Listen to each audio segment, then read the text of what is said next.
they're going to probably be in dead heat for a while, or at least within 15 seconds of each other until about 10, 15 minutes into the race.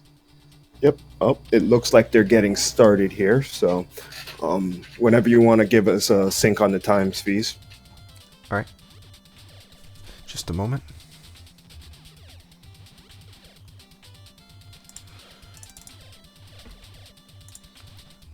All right.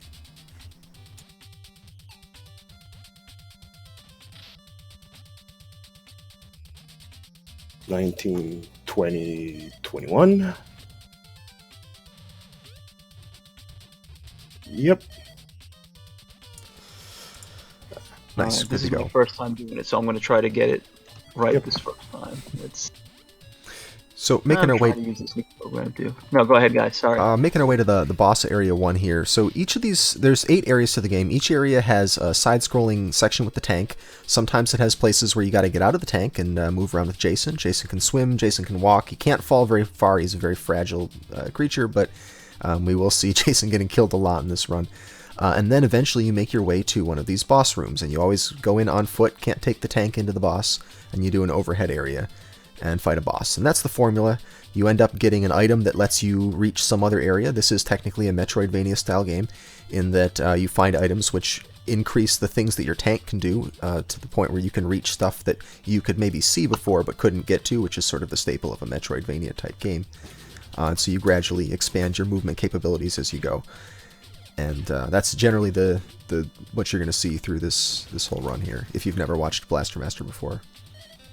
Yep. So in this overhead area, they're just going to be cutting corners as much as they can, hugging everything, shooting a couple of enemies along the way. And as you see right now, what they're doing is they are entering the boss area. Now, the boss is our what we want, and we need to defeat them in order to get the item to move on in the game naturally.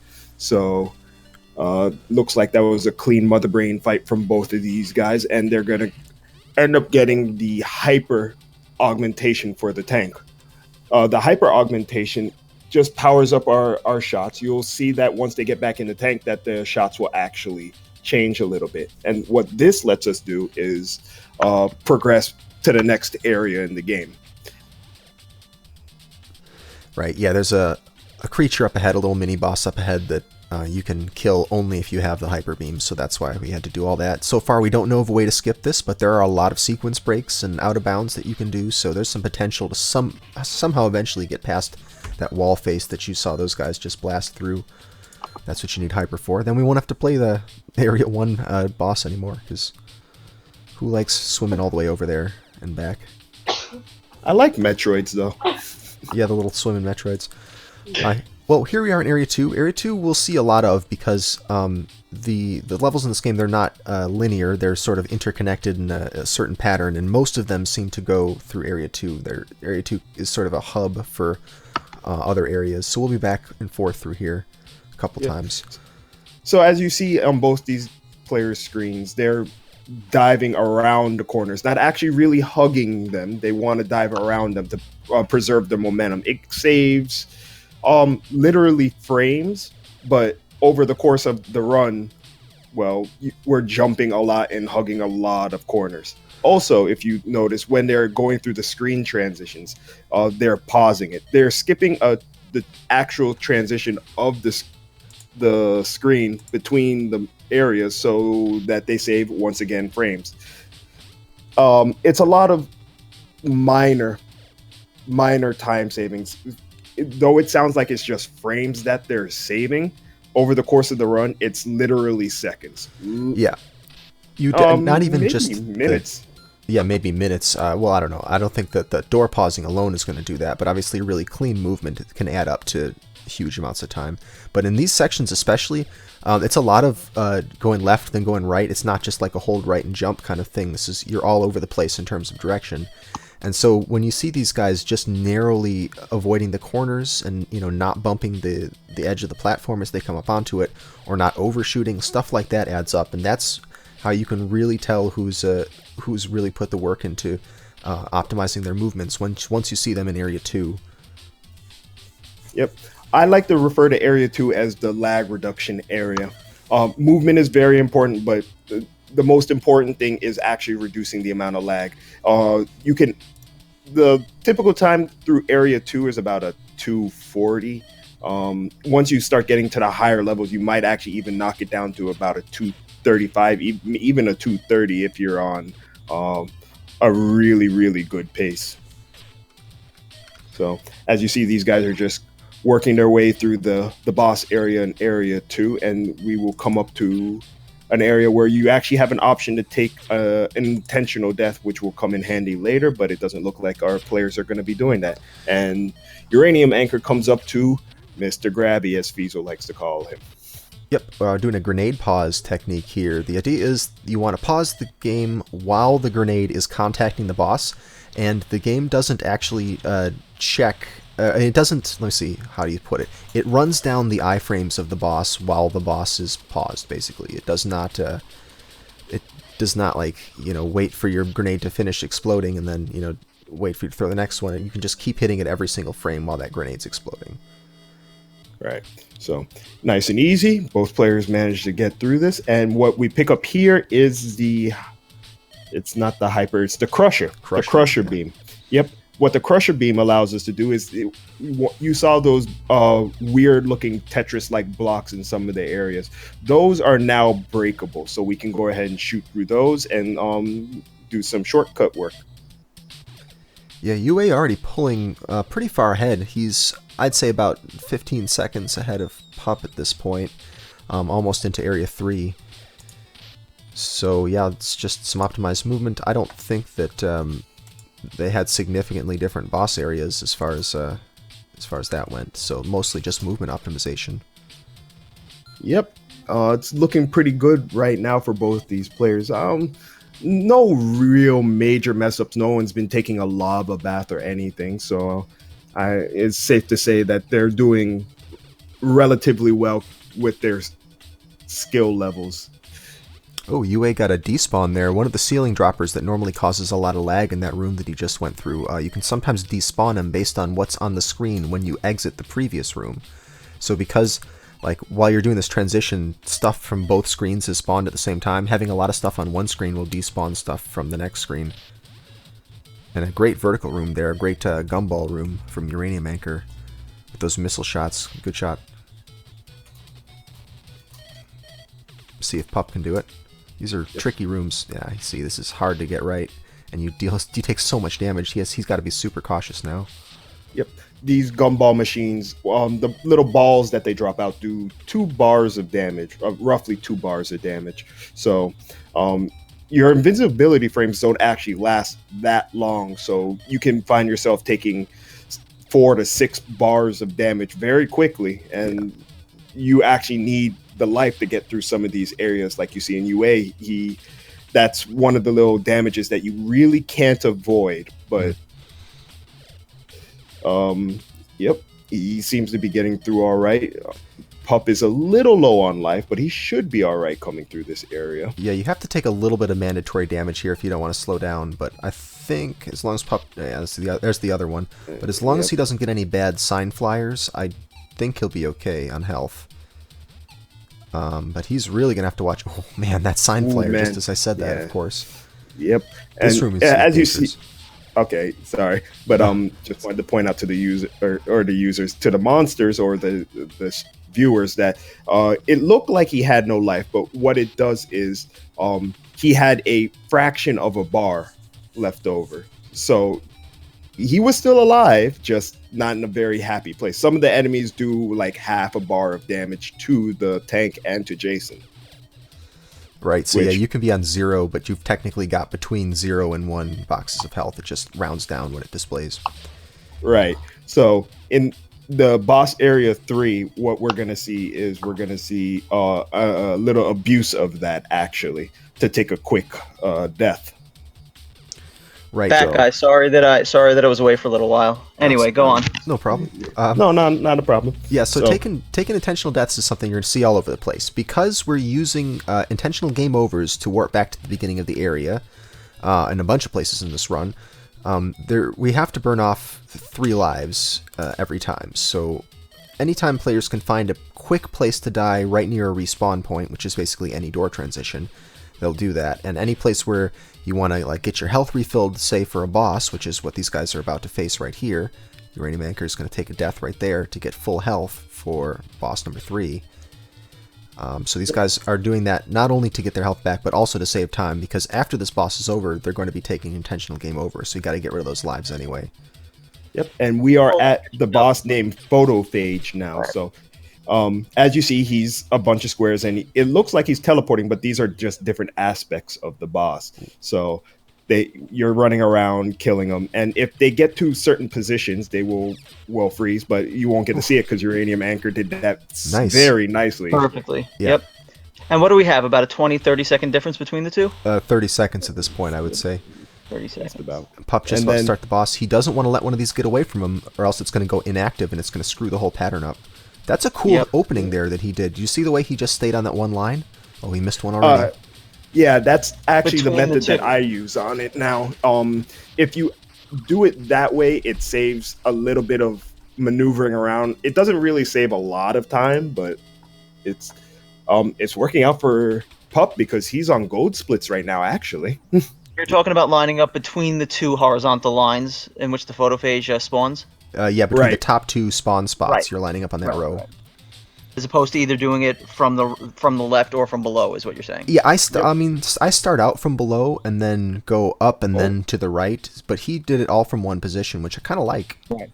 Actually, do you see what I'm seeing on PUBG screen? Yeah, right he now? did. So this is one we talked about. He's rather than taking the deaths the way UA did, he went through the door. Then he did a door wrap, which actually screws up Jason's respawn point. It puts his respawn point over this spot where he's going to take fatal fall damage, and we're not sure that if that's faster or slower than the other method. It's actually pretty borderline because the deaths are faster, but it takes some time to get over there with your tank, so you lose that time. Substyly, I think, did it this way, and I believe Concakes also. So it's not, maybe it's 50-50. Maybe more of them do it. Maybe not as many do it that way, but it's somewhat common. Ooh. Yep. He almost died before getting the H. Yep. Needs one more. There we go. Wow. He's got it. What we're doing here, for those who may not know, is we have to get some hover spawn to climb this wall on the left. Yep. So as we climb it, we get more hover and we keep going up. The requirement is 3 to get to that first ledge so we can continue up to get to the next area. Poor Pup has been not getting so lucky, but he just got his 3rd, so he's going to take the death as well. Yeah, UA had a better hover farm, I would say. And we take the death because we got to die anyway, and it warps you back to the left side of the screen, so why not?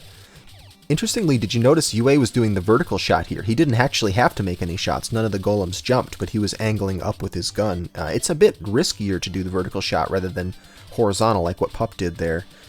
Because if you get hit by one of those golems, if you miss with that vertical shot and take a hit, you're going to get knocked down onto the ground, lose all your hover, and have to refarm. Or probably take an intentional death and then refarm. Yep. So, but going back to the door wraps, just a quick explanation. So what we're doing here is we're essentially entering the door backwards. And by entering the door backwards, it sends us in the opposite direction and offsets us on the screen, as you saw there. So what we do is we offset ourselves by about 3 blocks. We put ourselves in a little nook where it looks like we're just under the blocks. Pause it. It resets our position, and we enter area 5. Yes, area 5. Easy peasy. Sometimes we go through these areas so fast we forget what area we're actually in. I think that's just you, Scratch. Well, I get lost. Yeah. It's Me, hard. I don't even make it to area 5, so... It's the swimming level as far as I'm concerned. But Pup just finishes up his wraps. Both these guys had really good door wraps. Very clean, not a lot of missed tries. No. And I'm curious, just as a spectator, maybe some of the viewers are wondering why we only do some door wraps and not others. Like, for example, we just sort of clip through those bottom blocks, the breakable blocks, the ones that we can shoot, but we pass a bunch of them on the way down. But there's just no way to door wrap so that we can get through these other things, right? Yeah, I mean, we've really tried. People have tried all the doors to try to find some sort of exploit. And I think the current set of stuff, that's our our best knowledge, the best skips that you can do. We don't have anything. There's no like special things that the task does that real time runners don't try or anything like that. Right. But I'm. The reason why we do the door wrap there, sorry if I'm cutting you off, but the reason why we do the door wrap there is because we don't have our tank to break those blocks, so we had to find another way to get through to the Area 5 boss. Right, you could just game over and get your tank back. Take the death, right, and get the tank back, but it's quicker this way. Oh, right. Yeah. And what I was going to say is that there's really two things that are being accomplished with the door, two different things that we try to accomplish with the door wrap, and one is what we did there was to sort of move through certain solid objects because the tiles are shifted. And then later in Area 7, sometimes we wrap Jason around to the other side of the room so that he's actually not even in the same room that's visible on the screen. True indeed. And you're seeing some really... Sorry, go ahead. No, I was just going to say those are the two utilities, it seems, of that particular trick.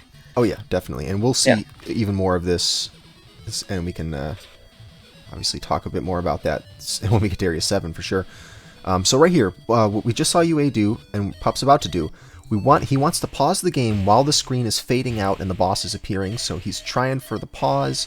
He's just going to spam pause because this is, a broad enough window that you can hit it just by spamming pause. And now that actually lets him exit the boss room, and he can fight the boss out here in this chamber before it. And the boss is not supposed to spawn here, so it ends up getting kind of messed up like this, and it can't fight back, and it can't run away from you. So it's actually a really easy fight once you get that trick. Now, it looks like there are two, we call them the Game Boys because of their, sort of visual similarity to the old brick Game Boy. But there are two of them, one when you first enter the room and one to the left, and they always engage the one to the left. What would happen if they engage the one to the right? The one on the right, you could still fight it. It's just that it wouldn't be stationary. I believe it would move around and fight back. So it's just more difficult. Yeah, it doesn't stay in one spot. I don't know if it shoots, but I know that it doesn't go side to side. The reason you go over and fight the one that's off to the left, the next copy of it over, is because by going, it's supposed to be a one-screen boss room. So when you actually can scroll the screen over to the left, the game doesn't really know how to interpret your coordinate relative to the boss's coordinates. So it just like screws up the boss's homing algorithm. Like it can't follow you. And anyway. The walk back to the weapon, last thing on this, the walk back to the weapon is a little longer from the guy on the left, but are you waiting for the weapon to spawn because of the boss music, because the victory music has to, Yeah, finish exactly. ending, so... It's free. The walk is free. Right. Got it. Okay, so now back to Area 6, the Ice World. Yep. As we go through, UA does the Leap of Faith, perfectly executed. So, it saves a little bit of time, and we've been encouraging people to do it regardless of, safety protocol, we'll call it. But the Leap of Faith is a two-platform gap jump that if you miss it, you're going to lose about 6 to 8 seconds, maybe more, because you have to go to the bottom and either go back around or take a death there. Probably much more than that. We estimated about 20 seconds loss, I think, if you take the death animation is that long. So you've got to wait for the spikes to kill you. So we just definitely over 10 seconds. PUBG screen right now, he actually missed the Leap of Faith. Commentator curse. So that was it, yeah. And so he could just die and come back here, but that's a pretty significant time loss considering that they're pretty close. Right, they're pretty close. He essentially doubled the amount that he was trailing UraniumAnchor because of that.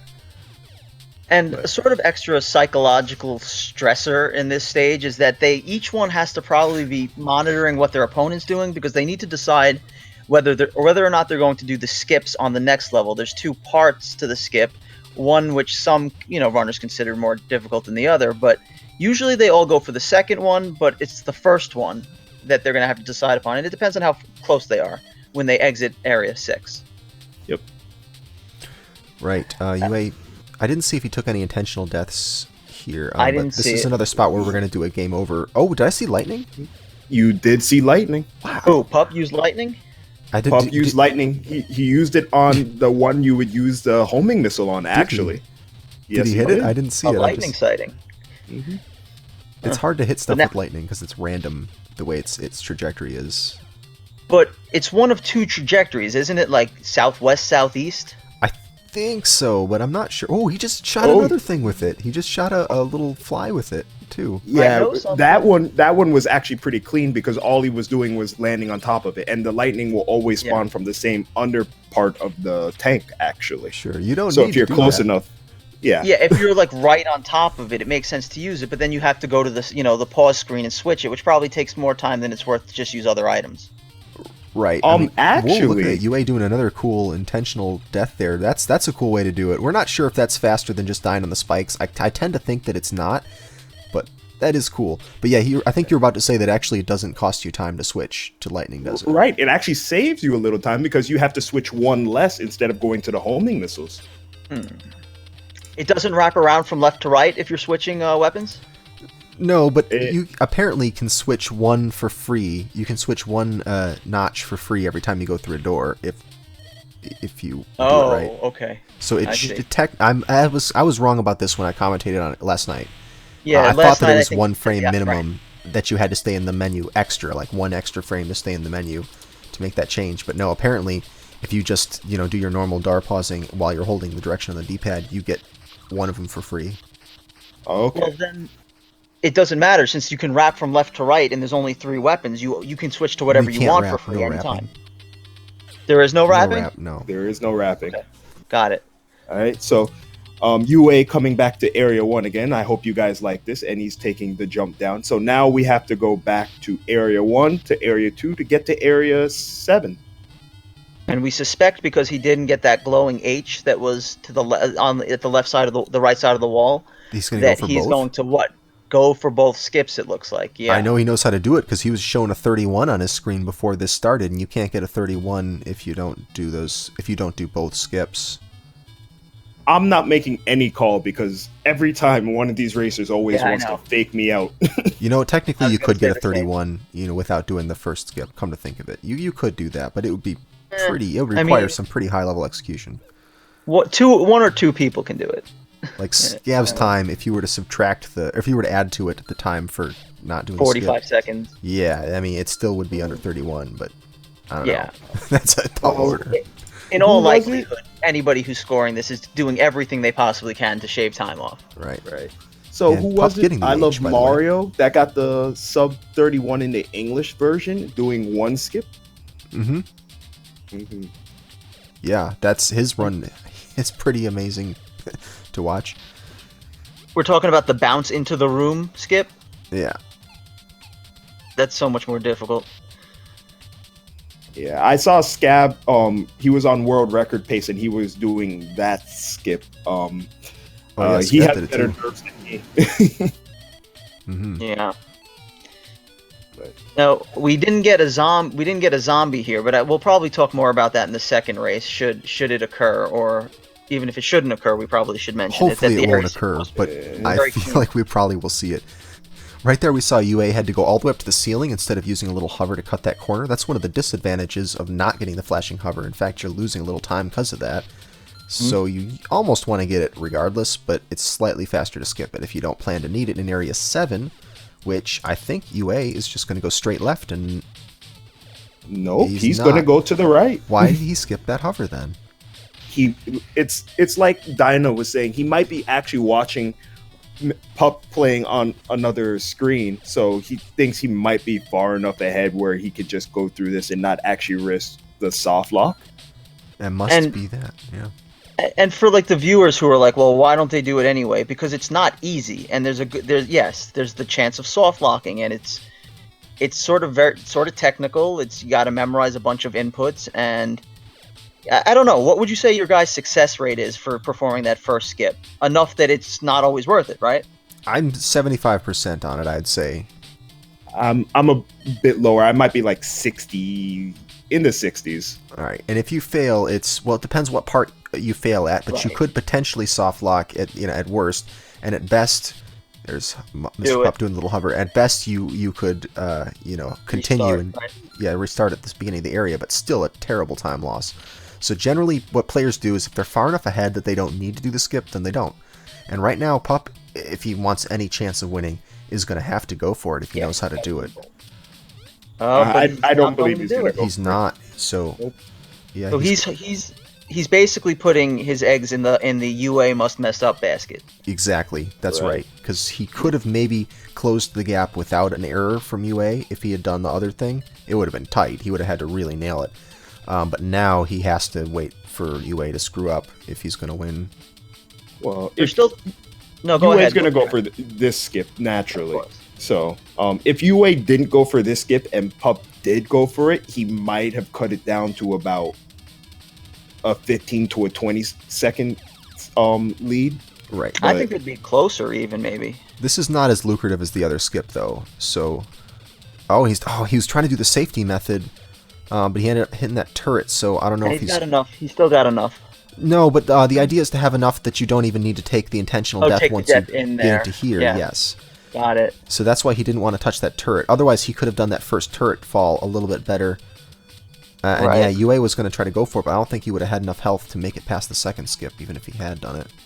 Right. Oh man, it's his last life, right? So this is now the best chance that Pup has Oh. is. Oh no! Okay, so you guys want to explain what just happened there?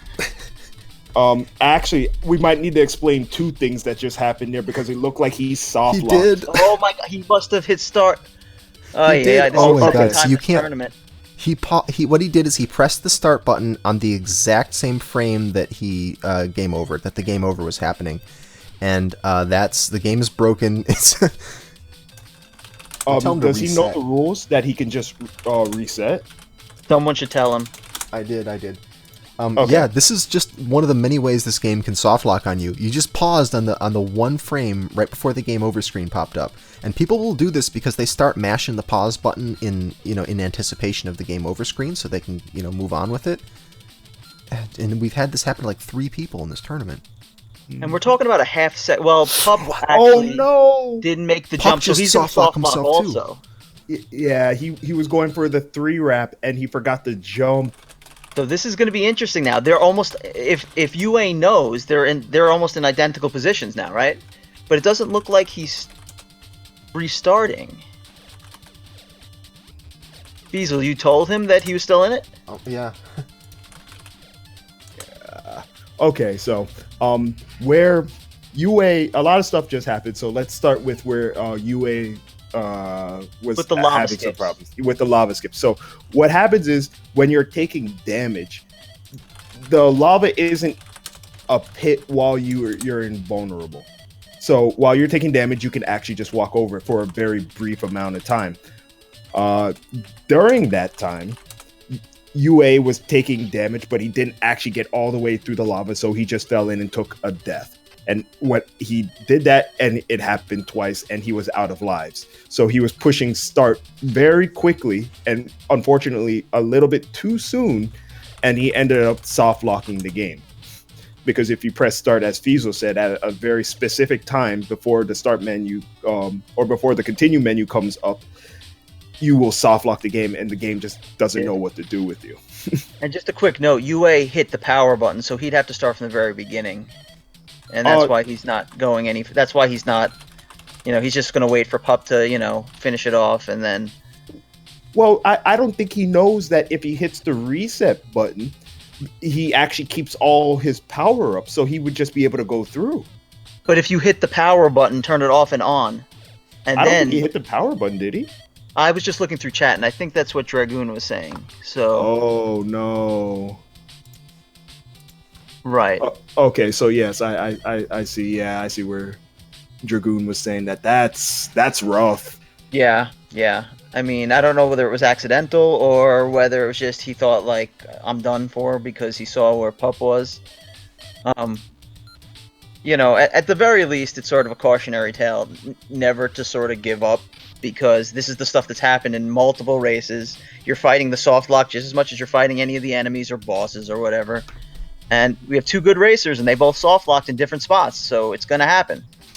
Yeah, you. Now- Pups was because. Oh, now he's going left. Go ahead. Why Yeah. don't you explain this? No.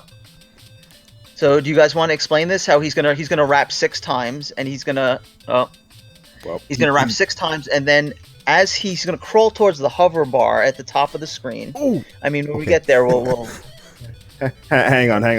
This is a bit of a clencher right I was a here. little worried. I was a little worried about that.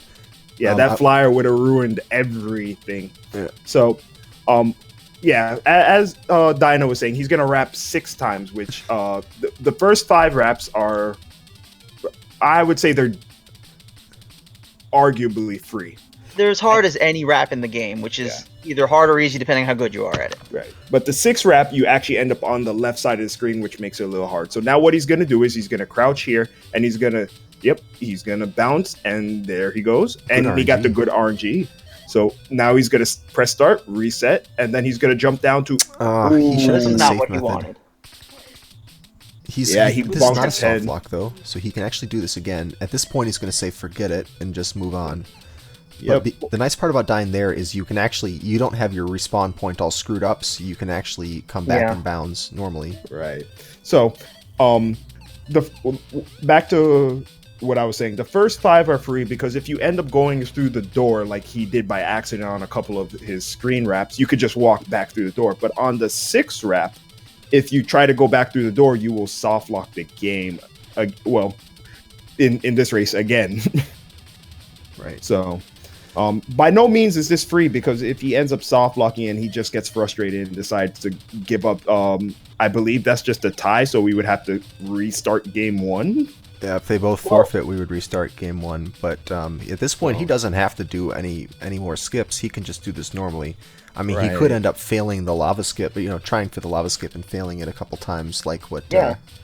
But I'm not sure if he's actually paying attention to where UA actually is, because if he had known where UA was, I don't think he really would have just gone for the skip. He would have just tried to finish out the run. No, I'm thinking that he was gonna. No, I'm thinking that he knew that UA's already forfeited, so he can do whatever he wants. He gets some practice in. He could hold us hostage if he wants. He could just take his time, go back to Area 4, go through it, show us Area 4. But go fight the first Fred again? Yeah, just put on another game, on the side. Whatever. But did we ever finish explaining about the lava skips and then the soft lock there? I know you were saying, Scratch, how there's, you have a very limited window of time with which to take the hit, and you immediately have to start running across the lava. Well, he was doing it. Doing the second part of it, right? Well, this one's significantly less dangerous than the first one. Just because the first one has so many different aspects that you can go ahead and mess up on. I can agree with this because he's gonna practice this skip and make sure he can actually get it. So if anything, when he gets to race 2 and if he needs to race 3, he's in good practice for it and he gets it. Now, and then here he's gonna take the death because he's actually too low to do the lava skips. Right. Now, Feasel, do you think that depending on sort of the caliber of the runner, they come into the Area 7 dungeon with more health? Or do you think that, they're just happy to make it to the 7 dungeon after the skip? After the skip? Well, the way that you do that room where you're falling, it really affects how much health you're going to have. You could gain or lose a couple extra bars depending on how you do it. I don't know. Generally, people take the death. If you're really confident, you're going to take the death anyway. So I don't worry too much about health. And UA getting you were just talking about how you don't want to mess up on the 6th wrap. That's what UA just did. So he's got to do them all over again. Yep. Oh, so with the 6th wrap, if you do end up going through the door, there is a way to fix it, which is pausing the game and then going back through the door and starting the entire process all over again. Yeah, we should note that pausing it resets the tiles to their actual position on screen. So that if you pause it while you're in the room to the right of the one that UA is in right now, Jason will literally just be in that room and he walks through the door to get back into the tank or to try to skip again. Right. I also like to point out that right now UA is not in the race. He forfeited this race because he power cycled his NES instead of resetting it, which he was allowed to reset. Normally, this is a no resets category, but because this is a tournament and we know that soft locking is going to happen, we are allowing people to reset in places where they're not saving time. So we call it no reset warps. You can't actually warp ahead by resetting. You can only just use it to come back from soft locks, much like the fake flippers soft lock reset rule in Link to the Past, or the save and quit rule in Link to the Past. Yep. PUBG now, well, while we were talking, he managed to finish up Solar Fred with the same pause grenade trick. Oh, taking a little lava bath right there. He's really low on life, but he's gonna go back through Area 2, head to Area 3, and then through Area 3, now that we have the Wall 1 and 2 upgrade, he's gonna go to Area 8, which is the final area of the game. He's going to end up taking a continue at some point, you know, so he's probably going to take it at the beginning of Area 8 if he makes it. He's got no lives left, so would you have taken the death at the very beginning of the area, hoping that... I mean, he's only got to make it through here, and then... No, he should have the 2 lives, shouldn't he? Did he? He took the death at the end of Area 7. He warped through Area 7 afterward. Right. Yeah, he death warped through Area 7. Yeah, you're right. So he should have the 2 extra lives. So he should be all right. Tentatively, well, hopefully he gets some health. Okay, so he should be able to get through at least the first area of Area 8. No, he definitely should. I mean, I thought that he was down to 0 with 1 health bar, so... Yep, so Area 8, one of the more difficult and weirder areas of the game. There, as you see, there's all these spikes all around. These spikes do 2 damage to your tank as well, so we're going to be tanking the puns. We're going to be tanking damage, and he actually has some hover, so he doesn't actually have to worry about this pit jump right here. He's just going to fly over, bada bing, bada boom, and he's probably going to take the death right here. Oh, okay, he's going to go back through the door and take it in this room, so he doesn't have to make the jump again. Yeah, he didn't want to fall and waste 3 seconds in the death animation. Yeah, it's a slow room to die in here. Yep. And now he's entering, everyone's favorite room. And we often, you know, even good players struggle, and sometimes players who don't have experience get a good room, and you can see he's just sort of racking up damage, those caterpillars and those spikes in the wall too. He's done. Yeah. Yep. Bad luck with the drops. Normally you kill these things and they got maybe about a 40% drop rate on them, so that's pretty good rate.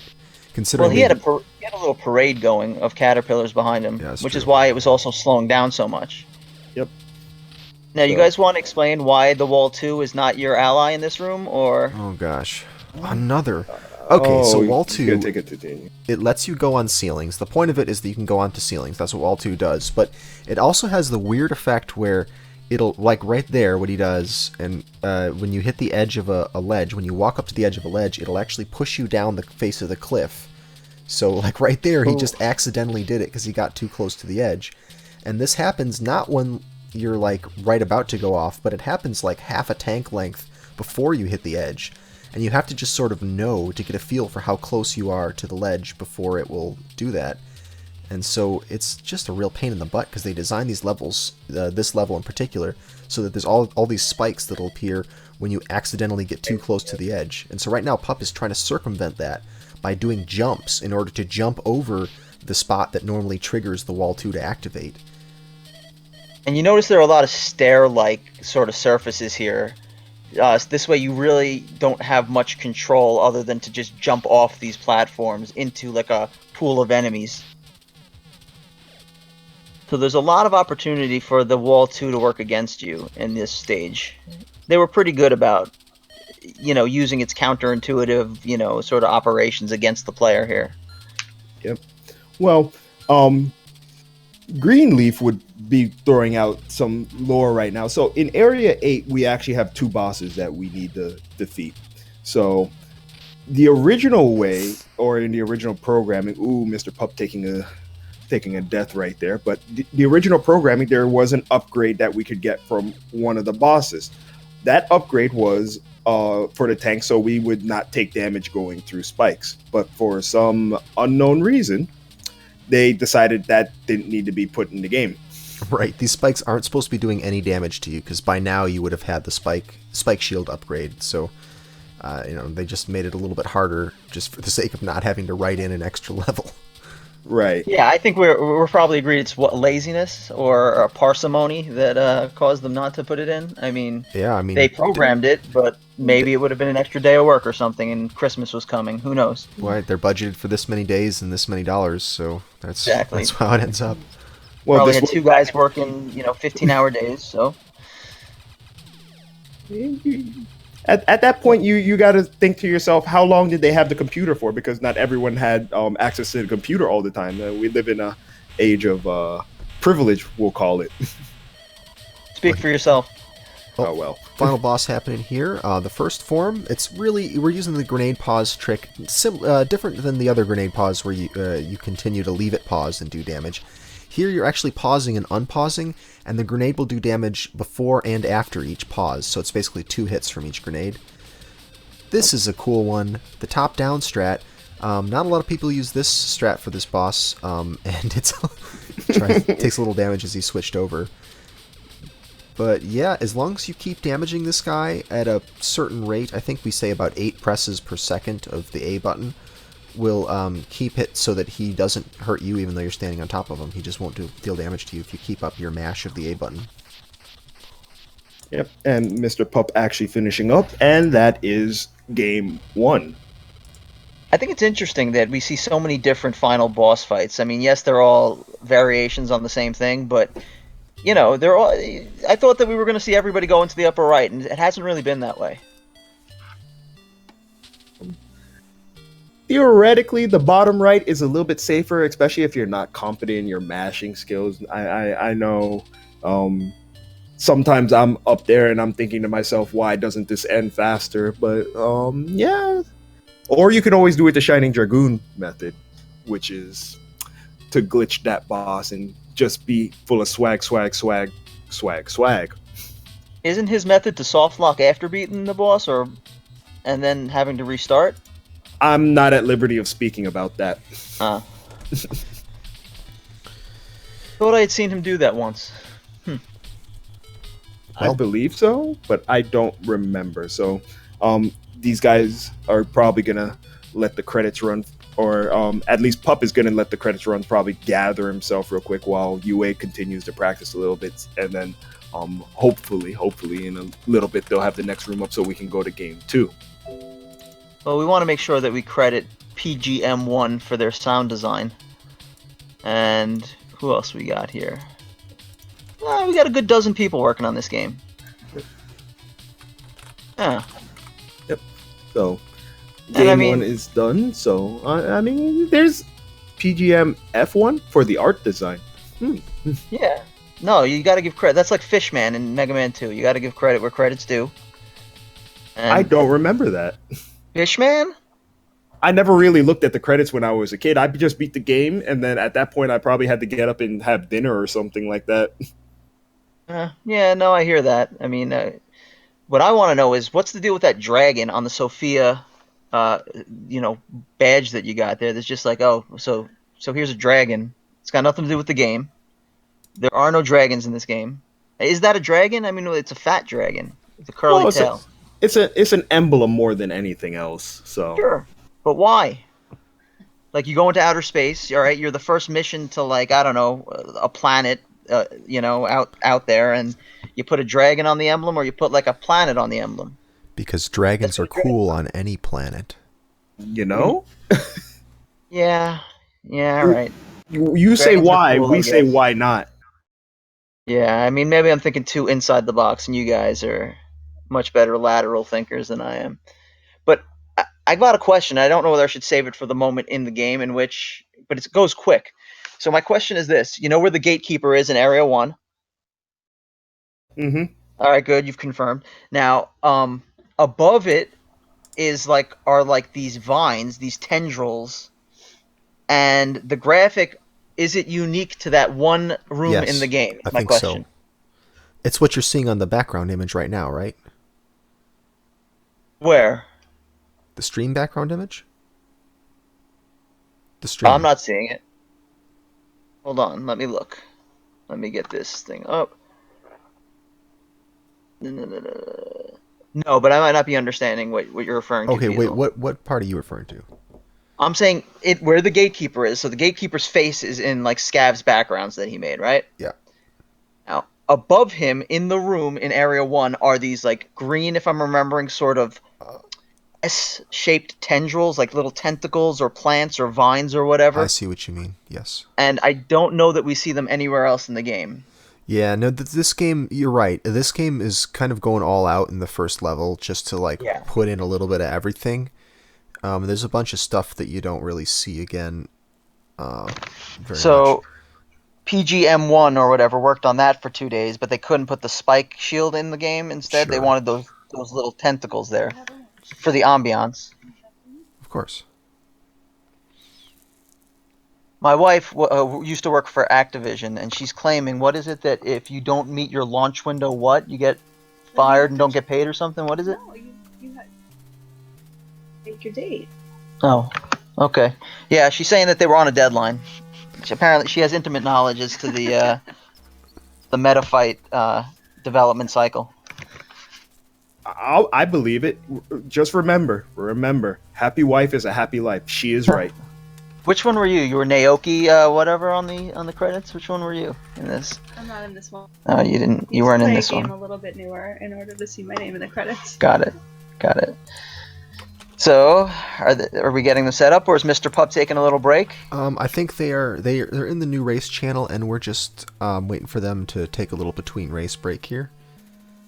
Now, Shake would you off say the that was a tension. minor upset? That was an upset in that the lower seeded player beat the higher seeded player for sure. That's an upset. UraniumAnchor is the most experienced Blaster Master player I think that we have, or at least the one who has run this game the longest. He's been running this game, I want to say, for almost 10 years. It's probably like 8 years at least that I know of. I mean, maybe I'm exaggerating. I don't know. It seems like he's been running this even in the pre-streaming days. Yeah. But he doesn't have quite as much experience with the Japanese version as some of the more intense sort of runners who have been, doing it more recently. I would agree with that, except when I was running the US version, once we got the Japanese version, there were differences, I'm not gonna lie, but it wasn't that extensive, I want to say. I mean, we were all happy we never had to fight Hardshell ever again, but Which we didn't really speak much about because, Well- they pretty much made short work of all the bosses, right? yeah. So, Yeah. just for some background, the glitch they did in the water area 5, was a very, very hard trick in the US version. I believe it was a 2-frame window that we had to get it without pause buffering. 1 frame. 1 frame without pause buffering. So in the US version, what they did was they discovered in the Japanese version that there was the glitch that you could pause and cause the room to glitch out and continue on, because at that point there was supposed to be a transition that the door was supposed to go away and you fought the boss. They took that out in the American version, but they didn't take out the part where you could continue going through the door. So it became from an 8-frame trick to a 1-frame trick with no pausing. From Japan to America. Correct. Right. Yeah, So- most of these runs would end right there, and it would just flip a coin. Do they make it the 1-frame trick, or does the run end, and they get frustrated and have to start over? Correct. Because Hardshell is a boss that doesn't stay still, even in his glitched out form. So as he's going, we can't use just the pause grenade trick. We actually have to use the repeated pause grenade trick where we're mashing pause and grenade at the same time. Unfortunately, he also moves from left to right and shoots bubbles while he's doing it. Makes the fight very, very hard. And if you were a kid like me, or I'm guessing, did you ever get to that boss when you were younger, Fiesel? Sure, yeah, I did. But I fought that boss with gun power-up. So this is something that we will not discuss in any of these races at all, because it's completely irrelevant to speedrunning. But there is a whole other aspect of this, which is upgrading your weapon for Jason. When Jason's in these overhead areas, you'll see that the thing that normally would be the hover meter turns into his gun meter, and that can be powered up to 8 level. And it's just like Fester's Quest. It really is like Fester's Quest in that, like, your gun takes on a bunch of different shapes and forms. Some of them kind of suck, and some of them are actually really useful for fighting the crab boss. Easily, you don't need to make fun of the game by comparing it to Fester's Quest. No, this Well- game has more than you might think in common with Fester's Quest. But it is the problem. The guns is the gun power-ups is that you have to go out of your way to get them. There's no easy gun power-ups along the way that a speedrunner would bother going for, and you lose a gun upgrade level every time you take damage, and you're taking damage constantly in the speedrun. So by the time you get to any boss, you're not going to have any gun power-up left. But if you're a kid who has no chance of fighting the crab boss the way that a speedrunner would do it, you would use the gun power up. That's the only way to do it, honestly. It's a really hard fight. Apparently we lit a fire in the chat. UA is telling us to fight him the right way. He's got to lead by example then. I mean, if he wants to fight the crab boss, more power to him, because in the task it was actually faster to fight him that way than to glitch him out. Technically, if you are right, yeah, if you're playing this, in tasks, you would just fight him normally because you can be guaranteed to have a good fight. Yeah, know when you're gonna hit him. You're not like wasting the time it takes to walk up to him. Yeah, that's the thing. You waste time when you exit the room and come back in. But normally the crab is not going to give you the optimal fight. Like ideally, you would walk in there, start firing grenades at the crab boss. You would do the pause grenade unpause trick, not the one that you use for the boss 2 or something like that, but the one you use for the second to last boss, where you're pausing and unpausing constantly. And you would just have to hope that you just got good enough RNG where the crab stayed in one spot until you killed it, which is really, really rare.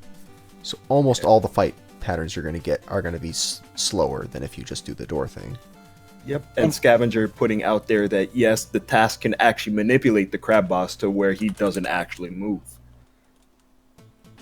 Looks like they're ready to start.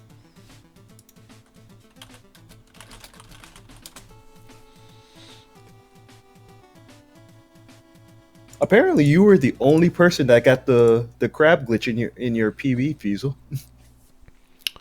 Everyone else fought him. In what? At in GDQ. At HDQ, yes. Right. Yeah. I think when I was going through the PBs before we switched over to the Japanese version, it was you and I Love Mario that got the trick in your PBs, but I thought most of us did. I thought most of the people who had top times got crab glitch. I'm pretty sure Scav did. I don't remember. I don't actually remember seeing his run because I used yours and I think I used yours and Shining Dragoons as my reference.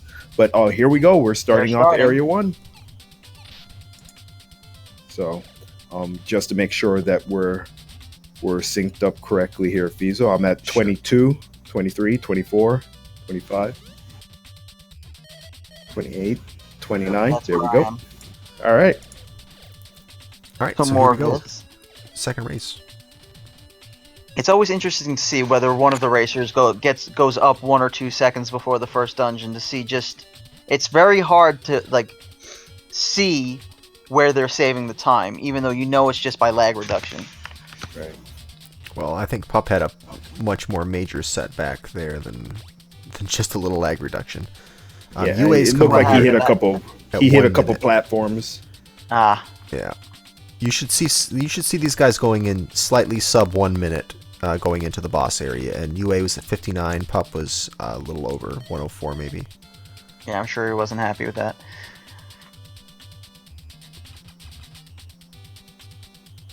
There's always not much to say about the first dungeon. They've got the movements down. They're just hugging the walls, taking quick damage over the spikes, and collecting the missiles on the way to the boss, right?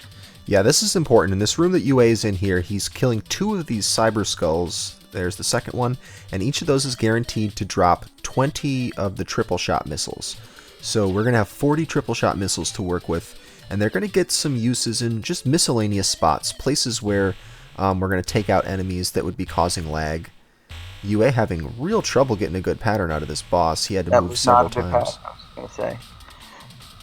Those mechanical skulls, they look like they've already been shot a bunch of times, right? Like one of the eyes is covered and the other one is there, right? So yeah, they're already half in the bag there. Yeah. You think they're going haywire and they were supposed to be like good guys, or they're just whatever? Let's not think too deeply about those 2 guys. Probably not. They don't deserve our attention. The only thing that deserves our attention in this game is everything we need to shoot. Exactly. Well, So- I want to look at these tentacles coming up. You Okay, know, yeah, I let's want have to a see look. if. All right. That poor guy, those two guys trapped. Look at There those. they are. Beautiful. Huh, that's the only spot. Yeah, this is another place where they just were going all out to make the first level look interesting. They're like, this'll get them. These tentacles up at the top of the screen. UA getting hit by one of those flyers and landing on the platform. The way that these flyers actually move about the stage is pretty random. So, not really any way to manipulate them, and you just jump and kind of hope that they don't knock you left or right onto one of the platforms as you're falling. Yeah. Hmm? So, I just want to put out there, I haven't seen any other part of Area 1, so I couldn't speak that if there's any tentacles anywhere else. That's true. Yeah. You don't really explore Area 1 much, but there is some more to it. I believe that there's really just only that one other area if you go up instead of down into the water. And that's just, there's a dungeon there, and it's pretty much open air up there. There's no ceiling or anything. Sure. So There's they another wouldn't dungeon. have an opportunity to grow there, since, you know, the wildlife really behaves very naturally in this game. Right. But there's also another little dungeon that you can only get to on foot that you never visit in Area 1. The one down the ladder? Down the ladder. I don't know if there's maybe some more vines down there or something. Who knows? Maybe we could integrate that into the speed run. Knock a couple Well, seconds we're off going to the do time. all dungeons next time we do one of these tournaments. So there you go. I don't You know if know, anyone's even I don't done know a run whether like you're that. joking or not, but No. how would you... You know, that would be interesting because you just get to see things. But, like, since there's no point to the dungeons, it would be a completely arbitrary goal, you know? Yeah, the dungeons are totally pointless, so I don't really know why we would do that. But And anyway, up here taking some lava baths. This is one of those first rooms where if you're careless, you can start to lose a, you know, somewhat significant amount of time by getting, you know, slowed down by the caterpillars and letting them sort of drag you into the sauce. Which is what happened to Pup a little bit. The drink. No, the drink is water. The sauce is lava, right? sure. Yeah. Yeah, You play Mario Kart? I don't remember actually calling it that when growing No, up, you but did. sure, we're going. Okay, you're right, You I called it did. that? Yeah. Okay, I called it that. Yeah. But here we go, going through the boss area of Area 2 for UA right now. Just regular old screen transitions. He has it all memorized. It's built into his muscle memory at this point where he needs to go. Right. Left, up, right. This dungeon down. is easy. It's just the only thing about it is these eyeballs right here. This room is in here and here. There's a lot of different patterns you can get out of these eyeballs, and it doesn't really matter if they damage you if you're going to be taking a death there anyway. It's just that if you're trying to do things optimally so that you die on the very first hit of the spikes, if you are going to do the pre-boss death there, then you do care about that eyeball movement, so there is some tech to those rooms. Yep. How much And time overall do you think that would save you? I mean, this is a pretty fraction of a advanced second. strat, right? We're talking about like getting hit by the spike twice to die instead of once to die. Right. Like right there, Pup had to get hit twice by the spikes to die. I don't think he was actually trying to take the death, but normally that's where, ideally, that's where you would want to take one. And to die in one spike hit means you've got to manipulate your health down to the sub unit level, like the sub box level, if you want to die. And it's not actually easy getting it perfectly set up because the way that the flyers are in that room, also the flyer numbers in the room, as you see in as you saw in MrPupG's stream, that he had 4 in the second room, but UA only had 3, and sometimes only 2 actually show up in that room. It becomes a little tricky. So Right. it's really down to preference. The only reason that I personally take a death in that room is if I get to this point before Area 2 and my tank is actually very low on health. So you actually want to have a lot of health going into Area 3 and actually having any hopes of actually completing it without taking a death before you get to the boss. Yeah, I feel like growing up, Area 3 was always like the first like sort of test as to whether you were going to have a good game or bad game. You know, maybe you die once, maybe twice on Areas 1 and 2 if you're careless, but 3 is where things start to get a little hairy. Good despawn from UraniumAnchor there. He actually got a bunch of hover drops to appear in the previous room, and those hover drops used up spawn slots so that when he moved over into that room, that ceiling dropper despawned. So nice work there. But you know what he did now, right? I'm sorry, Scratch, what? You know what he did getting those hover drops right now. What? He messed up the RNG for when he get the hover drops later. Those true, hover he used drops them are all. gonna mess up later up. He Right. used them up. He only needed Okay. 1 H to drop, and he got a couple of them there, so much more than he needed. See, right there, Pup These- just went underneath that dropper, and it's all that lag you're seeing right now on Pup's screen that caused him to miss that jump. UA avoided all that lag because of that despawn. Do you think that UA's experience with the American cart, learning the strats before the most recent, skips in the Japanese cart, do you think that, I'm not saying it's a lost art, but he's maybe intentionally despawning these guys by getting those hovers, or He I know was it's random, intentionally but, doing that. Everyone knows that trick. I mean, who plays at the level that he's Right. playing at? That's well known. So you don't think that focus on the newer, more important skips are making people, maybe the newer runners ignore those little modifications that they can make? Well, I think people who are new to the game are probably first going to work on the really big stuff, like getting the skips right and doing the door wraps and all that stuff, and maybe don't notice these subtleties. This is definitely a result of someone who's analyzed this game, frame by frame, room by room, over the course of many years. Yeah, he knows about these things. But Right. there's a little trick that we never went over. In this room that UA is in, the little droppers from the top of the roof cause a lot of lag when they're shooting out. And what you can actually do is a little trick. Missiles aren't supposed to shoot up. As you see that UA is doing right now, he's shooting his gun up. So what you do to actually shoot your special or your alternate weapon in the tank is hold down and press the shoot button. If you actually do it, I believe it's a couple frames or so, you can actually point up, shoot your missiles, and your missiles will go up, and you can actually kill those rotating shooters and actually reduce lag a little bit. But we don't get to see that tonight, unfortunately. Probably not, no. You're not- Feasel? Go ahead. I'm sorry. No, I've got confirmation that the tentacles are in fact in that room when you climb down the ladder. They are in the room when you climb down the ladder. Wow, what a guess. Our intrepid chat, our spectators there immediately went to work to prove all of us wrong. Right. And it's as Scab is saying, with the despawns that UA is going for, it's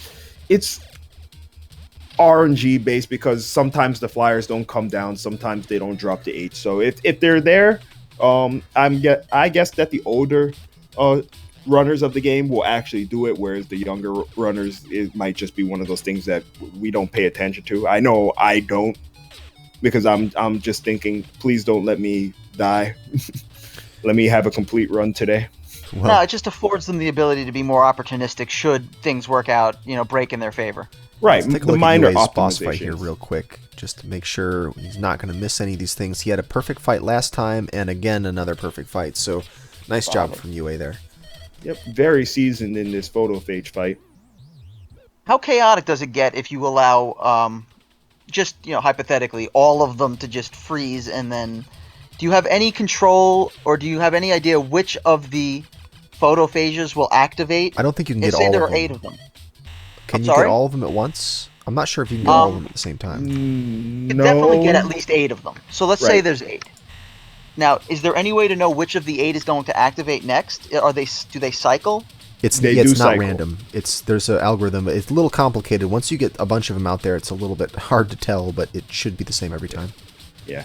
They don't all spawn on the screen at the same time, because as you saw in MrPupG's screen as he was fighting him, so they'll go into positions where the other block will spawn, but it won't actually spawn that block. Well, yeah, they're the blocking other one, right. right, until it moves out of the way. Let's see Yeah. if Pup does this thing again. So this The is the room door that UA wrap? died in, and Pup is going to leave this room, hop out with Jason, do the door wrap, and that's going to cause him to fall. And the game is actually going to respawn him where he last went through that fake door. I'm not sure on this. I'm just not sure. Me neither. But this game is rife with opportunities to torture poor Kane or Jason. There's many ways to just kill the poor guy, throw him off of cliffs in various ways. Yes, and the reason these guys are dying here is we're continue warping. When you continue from any of these areas, you go back to the entrance door to it. So they went back to the entrance door to Area 3, then went through it to get to Area 2, then game overed and continued to get to the beginning of Area 2, went through to Area 1, Now they're game overing and continuing the beginning of Area 1, which is where you see both of these guys right now. So a lot of game overs there. Yep. And we should Oh, note man. that, Scratch, did you want to, I think you said it last race, why they're entering the area without the tank? Entering Area 1. Area. Oh no. Yeah, He's saving the yeah. time to Yeah. take the death without the tank. Right. On the second reset, on the second continue warp, what they do is they jump out of the tank, and that was actually really good spawn, hover spawn from MrPupG. But what they want to do is they want to take the death, but what they'll do is they'll jump out of the tank, enter Area 1, and then take the death. That way they don't respawn in the tank, and they can just continue to die over and over again. Poor Kane. But How long does it take to eject from the tank? Like half a second? roughly.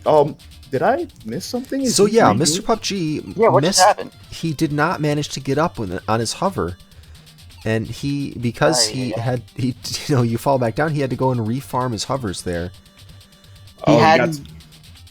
got- He hadn't taken any of the power-ups yet, right? So he simply had to refarm. I think he may have taken a power up.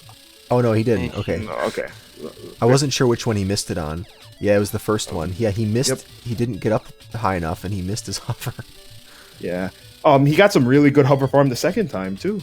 It's unfortunate that he had to take a second time, but these He had a things good happen. hover. He had a good hover farm both times, so at least it could have been worse, I guess. When UA was going up the wall, he was doing the floating and shooting up at the same time, Yeah. which Scares me every terrifies time. me. That's dangerous to do it that way. Well, he's shaving like the space, right? Like he's hugging as close as he can to the platform at the risk of the awkwardness of shooting and And possibly missing. getting hit. Yeah. The problem is with the vertical shot there, if you're shooting upwards, you have a high chance of missing, and if you do, you're going to get hit by that goal, and if he jumps, and that'll knock you down. But I don't know that it's necessarily faster. It may be faster to sort of swoop around and come in from the side, because that way you get maximum horizontal momentum when you finally clear the lip of that ledge. That is precisely what I was thinking. That I don't think just flying vertically up is probably the. You probably want to come back down at sort of like a 30-degree angle or something, because you're faster moving horizontally than vertically, right? Well, yeah, you do. There is some acceleration horizontally, so yeah, you want to be at maximum speed when you cross the edge of that Right. platform there. The lip of the platform, yeah. So it's just, and most people when you see they do this, they fly out way to the right and then come back in. They're losing frames all over the place because they're way overshooting it because they don't want to risk running into that golem thing. Well, that's the opposite of what UA does. That's the very safe strat. Right, exactly. Although it's not safe if you go so far out that you waste your hover. No, I agreed. Now, there's one sort of maybe I want to differentiate between what the two runners are going to do here quickly. Notice that UA used the audio cue to determine when the screen was going to fade. He waited until like the siren blared almost 3 full times and then paused and walked up. Yeah, that's right. It looked like he was using audio cue. Yeah. I mean, yeah, because he was standing still, which is, the sort of giveaway. Whereas I don't think Pup can do that. He is actually legally deaf, so I don't know that he can actually use the audio cue to do it, which is why he's going to rely more on walking to the bottom of the room and then going back up, which is what a lot of the runners do as well. Right, and actually I find that to be more reliable, using the visual cue by walking down then up than using the audio cue. What I wonder about, though, is if you are deaf, how do you hear the sound to unpause? Not for this boss, but for the Area 2 boss, and revisiting it later, and then the Frog boss in Area 7. I've asked him before. He said he's got the timing down, like he's done it by experience. He just knows the timing. Because normally we listen for a sound. There's a certain sound that tells you when to unpause it. You could time it out. You could watch your timer, watch the seconds tick by. You could, I don't know, tap your foot with a certain rhythm, but I still think that it's going to be really hard to do that precisely if you can't hear. Well, I usually go inside for a couple of minutes and get a drink or something, and then he's guaranteed to be dead when I come back in. That's true. But interestingly enough, the way I do the frog boss in Area 7 is I don't actually use the audio cue. I have it actually timed out. It's give or take exactly 8 seconds. So you just watch your timer? I do watch a timer for that. Now, for Mr. and Mrs. Grabby, I actually tap my foot when we have the grenade shoot at the beginning, and I used the audio cue afterwards. I'm all over the place with these bosses now that I think about it. Interesting. No, but looking at your timer, why doesn't anyone else talk about doing that? I think it's really smart. I'm not sure. Leap of faith from UA. Another one. Maybe he not always that goes for smart. it. Sorry for the compliment, but no, but really, like, it just seems like someone else would have just sort of maybe done the same thing, and it's always like the visual cue, you know? Well, I mean, it comes down to whatever's most comfortable. Yeah. Yep. So I suppose technically the audio cue isn't optimal. The audio cue happens late. Actually, you could unpause it maybe a half second before you hear the difference in the audio and still get it. So technically a timer-based method instead of audio cue method would be better. Yeah. What about these fists that just throw bombs at you? That's like I don't know why are there fists that drop bombs? I don't understand that's it either. just a thing. They're just like here are some fists. We're gonna. Hey, just like the dragon, why not fists? Why not? That's why. Maybe those are the dragons, and the representation of it is. UA's doing this room so strangely. He jumps before he breaks the blocks. And when you jump in one of those little levels there, it spawns the flies from the next level up, which cause a bunch of lag. You actually want to wait to the last possible moment before jumping, because you don't want to spawn those things until you're ready to start killing them. He was spawning them before he even broke the blocks that he needs to reach the next floor. Could that be a sign of nerves a little bit, seeing that he's a game behind? I'm not sure, because I thought Did he do it last time? I thought I saw him doing it before. Mr. Pup does the double leap of faith. Did you see that?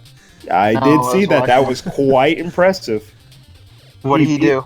He did the leap of faith, not only the leap of faith, but he did the ledge before it, which is sort of an identical kind of jump, except you don't have to do it, but he did it there too. So he risked falling twice. I don't think he wanted to do that on purpose, but it was swag nonetheless. How far apart do you think they are? 30 seconds? More? Over 30 seconds. I'm going to wager at about a minute and a half. Not quite that much, but pretty close. I'd say a minute. Yeah? Yeah, I'd say so. Oh, maybe more. I don't know, because he has to go through the whole dungeon part too. Mm-hmm. He has to go through the dungeon.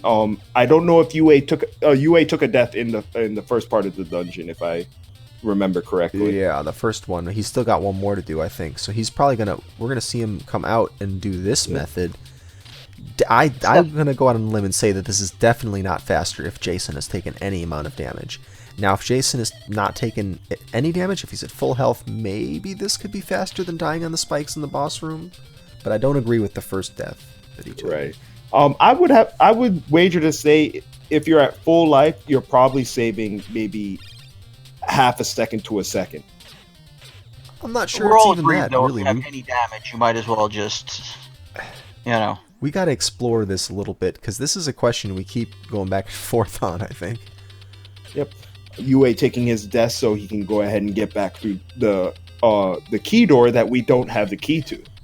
That's right. We did the skip to get here, so we actually can't go back. There's no way to get back out of Area 4 without taking a game over. Right.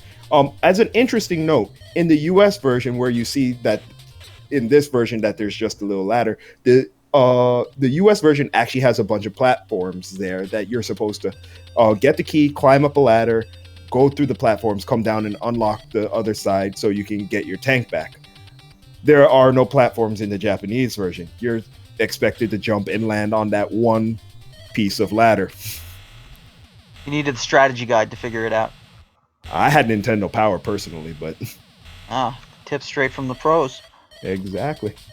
So... we're having a rough time on Pups. Did not get the immediate grenade pause on Grabby Senior. Right. I have a little bit of cleanup here, and I think he's going to take one death. I think he's got another life here. No. Oh my gosh. No, he doesn't. That's really bad. Yep. So yeah, but UA missed. He fell into the water on the way back from level 1, so that might even it out. Not enough to really. I don't know about that. Oh, my mistake. He fell into the water, but that's a. He's trolling us. Don't worry. But if it was only a minute before, it's well over a minute now. Yeah. Oh yeah. Yeah, that was a Yeah. rough death. At this And- point, it's going to have to be a repeat of last race if Yeah. Pup is I don't gonna win even this. think if he soft locks, he would catch up. Yeah. No, Maybe. No, it's going to take No. a lot. Right. This is- exactly. And we might as well explain what was happening there is that he paused it so that, to enact the grenade trick on the boss, but he actually was getting hit when he paused it. So it works the same way on, your guy as it does on them. And he took a couple of, he unpaused it, but by then it was too late. Right. Yeah. Yeah, It gets kind of messy after you miss the initial pause Yeah. because yeah. his hitbox is actually kind of small. That's a hard boss. We talk about the crab boss being hard because there's, not so many other cool ways to kill it, but that boss, like fighting that boss right there that Pup died to, that's a really tricky one. Yeah. And there he does. He's doing it Weasel. again. Look at this. Oh. Yeah, he did it again. All right. It looks like UA's not doing the first skip, so Shouldn't. no risk of soft locking here. You shouldn't do either of them. Yeah, no need to try anything. But Feasel, now that we've got a minute or so, you're as the founding member of the Fester's Quest Preservation Society. I was wondering, I was talking to Dragoon about this at some point. Since the enemies in Fester's Quest are sort of the same, they're just reskins of the enemies in this game, but they're smaller, right? Yeah, there's miniature Like you- versions of the bosses from this game Right. in Fester's Quest as regular enemies. It's kind of funny. So do you think that they were shrunk, or that Fester is just the size of like a 10-story building? Fester's very And- large, I see. I think Okay. that everything in Blaster Master World is really small. Yeah, so you think that they're miniatures here? Yeah, this I tiny disagree. underground world. Oh, homing missiles. I like homing missiles in this room. It's not Well, faster you- because of the lag, but I feel like there's going to be some strat you can use it for. Like, you you jump a little bit to spawn the enemies, shoot the homing missiles so that they find their targets, then let the enemies go off the top of the screen because those flies will fly off the top of the screen, and then like maybe that somehow is faster. I don't know. I think there may be something you can do with homing missiles there. Well, you missed a lot of fun because he was using the lightning again. Oh, I'm sorry. This I'm time, talking through it, but yeah, he was using some more lightning there. yeah, but he missed horribly that time. Uh-oh. And that's sort of the deterrent for people, like to actually use it as like a viable strategy, right? Because Yeah. it's just not predictable enough. It's too random to aim. Yep. Mm-hmm. And UA is not going to go for the second skip, nor should he. Not going to Far be. enough ahead there. All he needs to do is finish it, and we're going to go to a game 3 here. Take the shore, win. Whose audio are we using? Are we using Pup. UA's or are we using Pups? Pups right now. Okay, so we don't have the nice Area 7 music yet, but yeah, Greenleaf isn't here, so Area 7 music for life, boys. Greenleaf might not be here, but the puke green wallpaper is on UA's screen. This wallpaper, can I love this wallpaper. I want to get enjoy this. this. It's great. The pulsating, vomit-colored wallpaper. I don't think it's actually that bad. I think it's pretty awesome. I want to Look, get a man. suit that looks like this. Yeah. I mean, I'm not saying it looks bad. I'm just saying that it's the color of vomit. That's all. UA getting those You- skips really well there. He did the no stop methods on him. He went That's all what out he on needed those. to do last time. Maybe he was a little hesitant then, and who knows? Pup Well, taking the no stop method is if you have the muscle memory for it, it's good to go for it. Once again, it's whatever you're comfortable with. Does the stop method lose you a lot of time? No, not much. No, not much, but it's once again whatever you're comfortable with. The no stop method is actually simpler. Technically, they're simpler. It's fewer inputs. It's just dangerous and a little harder to get the timing right, but it's a simpler method. Fewer moving parts.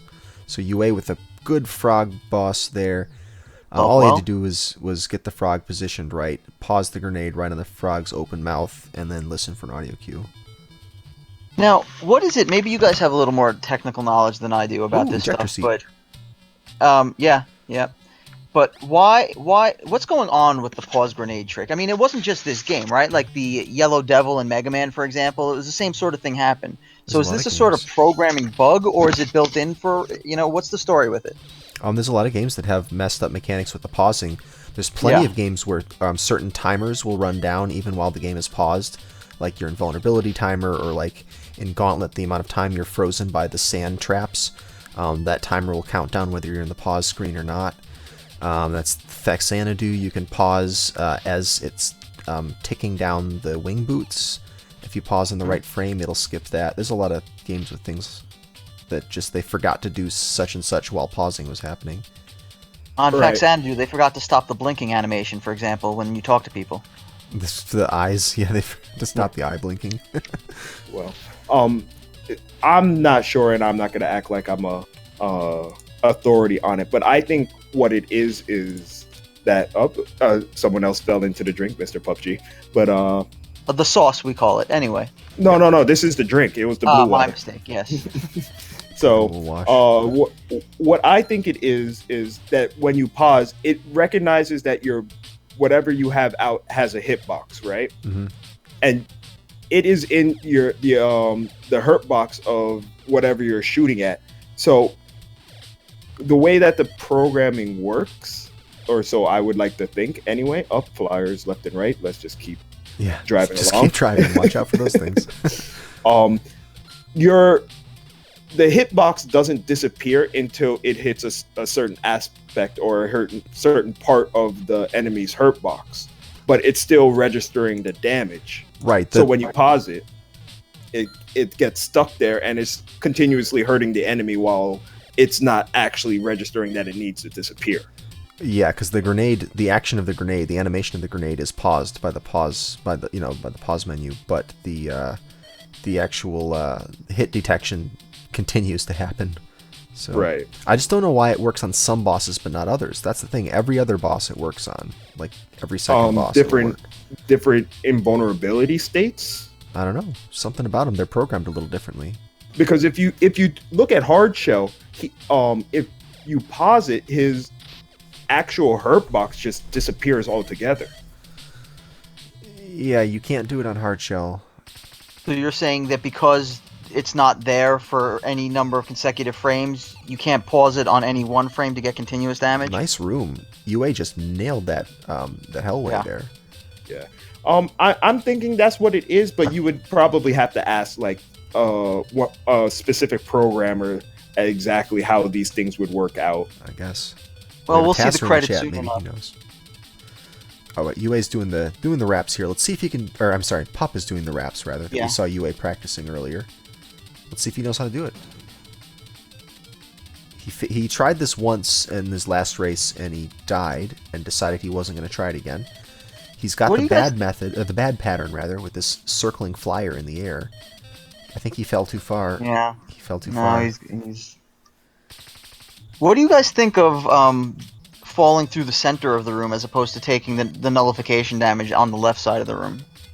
Don't have enough health to do it. No, you can absolutely do it from the center of the room if you take nullification damage Oh, if you get again. notification, right? Sure. Yeah.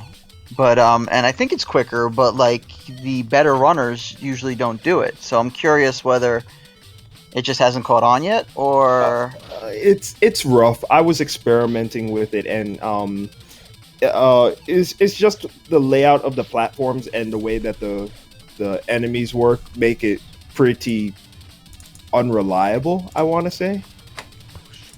I mean, like I'm no good at this game, but I can get it. I would say well over 50% of the time. But you know, I mess it up enough that I would be scared to do it. Yeah, You know. I would say 50% is the threshold that you want it to be at least. Surgical procedures is 51% isn't okay to go with any surgery, so you would want it just about the 51%. As we say that, UA is finishing up the boss and you put him in the corner. And look at that time, by the way. Yeah, Excellent 31-32. time. Pretty decent. Excellent time. As a matter of fact, that's a 31-32 with no skips. With no skip. No skips. Yeah. Yeah. So we're looking at close to 30 minutes if he had done the skips. So a low 30s. That would have been a PB for him if he had done the second skip. Right? How much does the second skip save? 20, 30 seconds? About 30 seconds. Well, I guess we're assuming if he had done optimal skips, yeah, it would have been Right. maybe about 50 seconds and 30 seconds for the two of them. Yeah. Actually, is it 30-second savings with the 3-wrap, or is it 30-second savings with the 4-wrap? Oh, I don't know. Maybe it's 4-wrap. So it could be even more savings than that. Well, let's see. Mr. PupG Pup's gonna going do it. 1, 2, 3, and he's through the door. Pretty smooth. He's going to do the walk-off strat there. He's not trying to conserve his health, so he is going to take an intentional death. And one more crawl. And he gets it. Very nice. Yep. In the door. Very So now good. he's taking intentional death because he's all out of health and he needs to do these lava boosts. So he's got to be careful here. You know, I mean, there's really no impetus to like try except for practice at this point. Yeah, like that's Oof. what you don't want to happen. Yeah, he he- anticipated a little too much there. Yeah, he moved over pretty far to the right. Yeah, okay. that's a weird. Yeah, that's what I was thinking. Why was he so far to the right? Yeah, that is a weird place to do it. I agree with you. But Oh, look just at- going back look at the to tank. He's got the tank mid turret Mid-turn. turn, Yeah, I like that. like the mutant tank. Does it bother either of you guys that the orientation of the wheels is off by 45 degrees? Right, it's always off. You can never get them to line up. That does bother Nope. me. I used to work on cars at one point, and I got over that. Okay. Yeah, well, you better because you put that thing down and it's always going to be 45 degrees off. All right, he's trying to crawl just a little bit There off we to go. trigger him to Oh, fall he's to the got the floor. bad RNG now. Bad RNG though. Oh, he did the jump Double. to manipulate that wall crawler to go back left. That was good. I Uh-oh. like that. Oh, he Uh-oh. paused I too don't low. like this so much. Soft lock. I don't like this so much. He's doing a soft Uh, reset. But he's gonna try and finish up like a trooper. Mm-hmm. But that soft lock happens because he paused the game when he was actually in the wall, and then unpaused the game, and it remembered that he's in the wall and he can't move anywhere. So it's unfortunate, but he has to reset to get out of the wall. And you better not be at all incidental with the wall when you unpause it, because this game will shove you into a wall if 1/10 of you is touching it. Yeah, I'm pretty safe with the walls. I at least try to be. I knock on wood. You know what that means. Yeah, I'm Next time. probably gonna catch that on my next run. Thanks, buddy. I want to see someone wall wrap and then get in there with those little spinners inside that little trap that they're in, right near the gatekeeper. I mean, I'm sure you could. I want you to. That's what you should. That should be the next run. You know, you have to do that first. I'm looking at UA's cat. I'm sorry, I'm getting distracted. Wants attention right now. No time for attention. He's got to drive a tank. Yeah, cat. Jeez, he's driving a tank. We were talking about whether Fester is gigantic, or Jason's just miniature sized. I don't think Jason's miniature sized because then the frog is miniature sized and that glass jar is miniature sized. You know, so maybe he lives in like a little world of miniature people and items and stuff. But I think it's more likely that Fester is just like 600 feet tall. No. I think I got it figured out. So, this is at least in this version, this is a different planet, right? Mm-hmm. So, think about it this way. Where he is right now is in a separate universe where everything is just significantly smaller. And when they migrate the bosses over, they don't resize. So these guys are like just little bugs from Earth that are like small, but when they go to this universe, they keep their size and they're humongous. Exactly. And when they're back on Earth, you just squish them. Exactly. You know, I gotta say that, you know, this expanded universe of Blaster Master and Fester Squares is making a lot of sense to me now. As Fiesel shows off the cat. Is UA shows off the cat?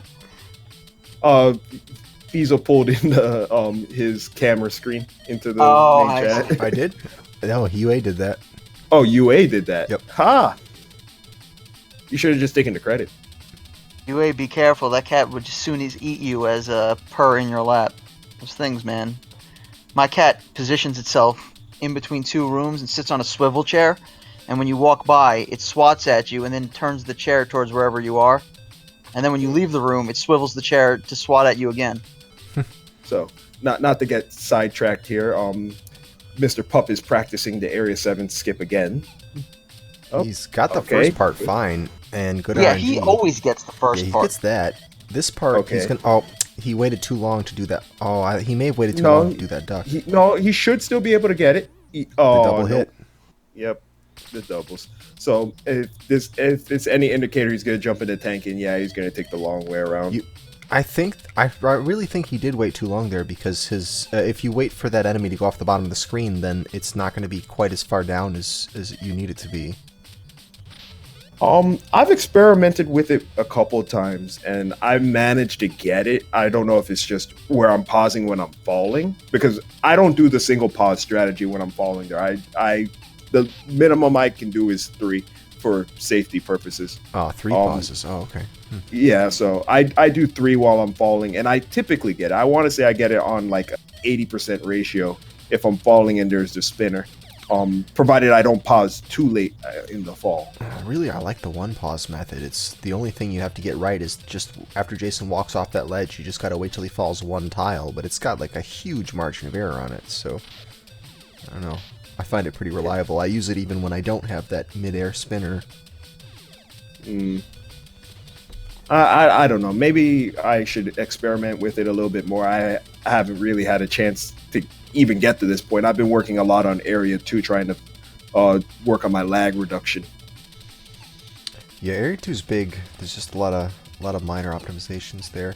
I like Area 6 is one that I think people need more work with. From what I've seen in this tournament, I bet people are losing more time in Area 6 than they realize. I like the Area 6 because it's more movement than actual lag reduction. Right, and the ice, I mean, we all hate ice physics. We're talking about the ice level. We all hate ice physics in general, Right. and it is something to get over, but there's actually probably the most complex platforming in the game happens in that area. So I think that it's certainly worth practicing Area 6 if you're going to just work on your movements anywhere. Right. Now, do you just mean about optimizing what you already know, or do you think that there's some hidden way of routing that we haven't discovered yet? Oh, there's probably some minor improvements, but I just mean like just using the strats that people normally do, just try to get them right. Right. Good pause there for Pup. I think he's in. Yep. And taking the death. There we go. He's on his last life, so let's see if we can get this lava skips this time. No, he's going to do the safe method. Hopefully he gets it this time. Really far over to the right again. See, that's Not not the safe method. He should wait for damage from the body of that enemy, not the bullet from it. It looks like he's debating if he wants to continue on now. At this point, it might be in his head also. You know, he died there before. It might just be that, you know, you anticipate getting to the same spot only to die again. Yeah. I think he's going to use a little bit of time, and he's just going to just try and grind this out, at least to make sure he gets the lava skips. Where's UA going? Here we get to see a room that we don't normally see in this category. He went left instead of right to the gate, right? Yeah, So he's going to go do the part of the level that we're normally skipping. So he's about to show off the sewers. This is a part of the game that you will never see. Let's switch to the Area 4 background in honor of this. I have never seen this area of the game. Right. This we do the key skip. Doing that screen wrap to get past the key door means we don't have to do this sewer section. Does he know where to go? He's run this category in a GDQ before. He must know where to go. There we go. It's sad that we don't see more of this level because there's the interesting like water walking skips that we use here, where they actually. Fiesel, maybe you want to explain about how the dungeons are all sort of interconnected on the same screen? Oh yeah, all the different dungeon areas, even stuff that you get to through different doors, is all on the same screen in like this spot that where UA is now. So you can actually get from one area to another in here. And he's so they go into the nearest dungeon rather than the necessary dungeon, right? And they simply walk across the water the same way they were doing the lava skip, so that they can get to the boss without having to travel the underworld any further.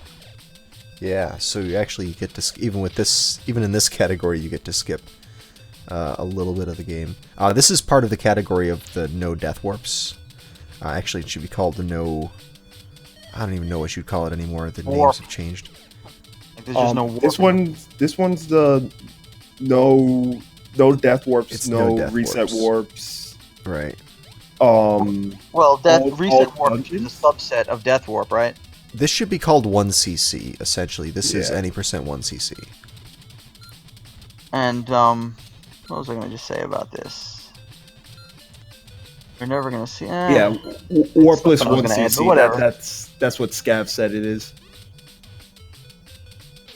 Because you're allowed to take and the deaths. reason that the reason that they don't go through this level at all is because of if you don't have the reset warp, you don't have access to the tank, right? Right. Which is why you're Come forced to go through here on. to open the gate so you can come back through with the tank. So we Sorry, just a quick update. Mr. Yep. Pup makes it over to lava. Yay, he did Oh. it. Cool. Very good. And Yeah, he's got he- one more to go. He was in the chat complaining about it a little bit. There we go. And then this last one is free. As long as you're holding up when you come to this section, the guy will always shoot you. Boom. All right. And on to Solar Fred. Bizarre enemy design in this game.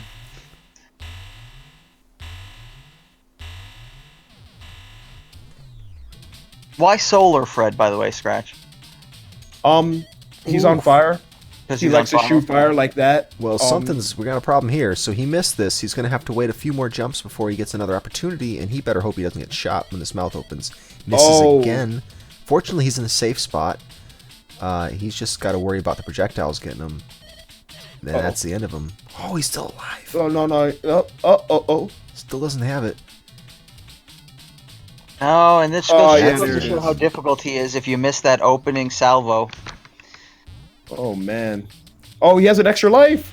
Oh, good. Whoa, good. Thank goodness. We don't need to see Area 7 again. Oh, I like listening to Area 7. All right. He's in the right spot. He's got He's it. got it. Oh, that time. man. Oh.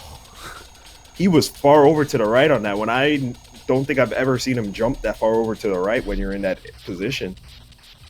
The viewers can now see the difference between what happens if you get it right away and what happens if you don't get it right away. Right. Yep. Oh, moonwalk. Also, the difference between Fred and Solar Fred, Fred doesn't actually shoot the fireballs. He actually only tries to look at you with the tongue, I believe. Mm-hmm. Much more loving. Oh, I Pup would have knocking turned the around and got H. that H. He is getting it. All right. I bet you could hear the gears turning there. Like, do I want it? Do I want it? Yeah, I want it. Oh, yeah, over on UA's stream, if you guys were noticing, you could see how slow the tank actually goes through the water. I think we're So- about to see him do. Oh yeah, sorry. Go on. Therefore, Demonstrating Therefore, the tank this is why we do the screen wrap trick. right? You don't want to let the tank go because the tank falls so slowly. You want to get out of that tank. But I think he's leaving the tank there because he wants to show off the alternative route through this area, like what you would do in the no continues run of this game. I think, is that what he's leaving the tank there for, or not? Why I'm not would quite the tank sure. being there make a difference? I'm not sure. Maybe it's. Oh no, it would need to be one more down, wouldn't it? No, it would need to be further down, or else Yeah, it you're wouldn't right. be able to get up to. Yeah, Yeah. You're right. He's just wanted to show the tank physics, I guess, and now is just maybe he's going to swim through it just to show the rooms. There are some things you can do in this area. There's a door wrap. I don't know. There's some other stuff that we haven't seen in these tournament runs. Oh man, Pup. Yeah. He shot that flyer right before it knocked him off the seat. Good stuff. But yeah, it looks like he's just going through some of the lag reduction strats in the room. Just maybe doing a refresher. You still drop But the tank there in croissants. 1cc. Oh, because you used the door wrap to get back. Yeah, that's what I thought. I thought these guys use a wrap to get back to the start, even if they're not taking continues. But Pup's in Area 8 here, taking a death, but he's still got another death that he can take and be okay. Nice little spike jump, although he missed the next part. He actually got the really tricky little turnaround jump through the spikes and then missed the easier part. Right. Yeah. I'm not sure what you can do to get back up there. I guess it was just quicker to take the death there. You can go. I think you can go way around and come back, but it's not fast or easy. But this is his last life, so he needs to be careful here. Super careful, yeah. He might have to farm in the Hellway. Oh, UA is going to show us something that you will not see in this tournament. The original way to do the hard shell. As you see, he's actually okay. So he's using the pea shooter while strafing left and right. So we have two buttons that we can use: one to shoot the pea shooter and one to shoot grenades. If you hold the grenade button, you will strafe left and right while maintaining the direction that you're in. Pop better watch out. He's through. He's through. Oh man! But he can't. Now he's mad. This is. Don't hit the boy. Mine. Okay, he's gonna have to get some lucky drops in this room. Lucky for him, this room is full of them. Yeah. Oh okay, boy! Good, he gets it. He got it. He got it. The skulls can still kill him. He's got to watch out. Yep. All right. He's 2 more P to get to be safe, go. right? No, he's okay. They can't kill him. They take away 2. Well, they can. He's got a few more hit points. It's easier from this point on. He might have a sub bar. Okay, he's all right. He's good. Yeah. Oh, no, he's at 4. Good. All right, yeah, UA's here. Gonna go back through area 3. Right. Oh, my attention's being divided very nicely here. Yeah, UraniumAnchor is going to show off some no continues. I like no continues. How about we call it that instead of 1cc? It's going to show some no continue strats.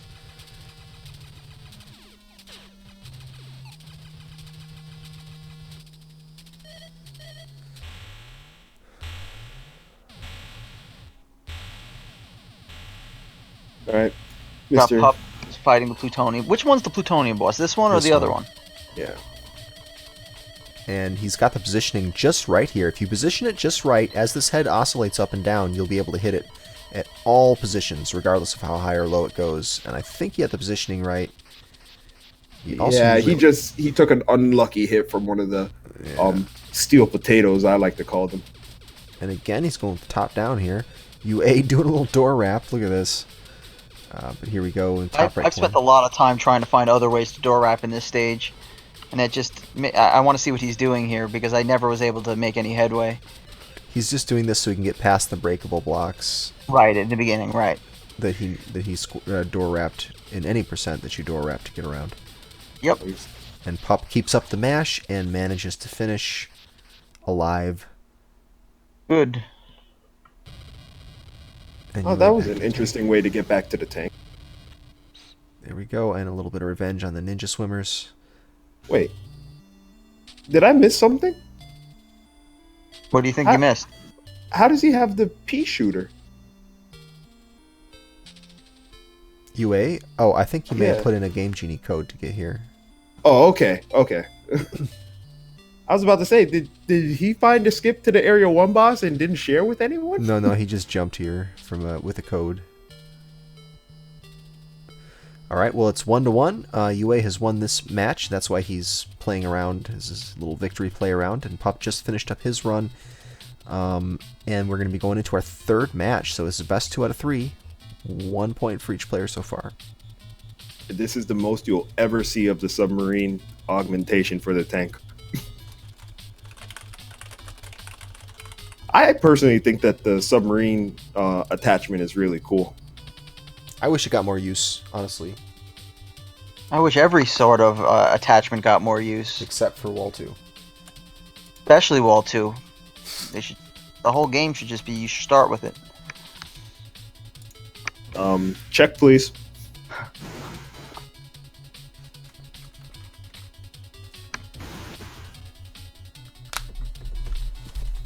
I used to like it when the games were like, and thank you for playing. It was always a classy move, I felt.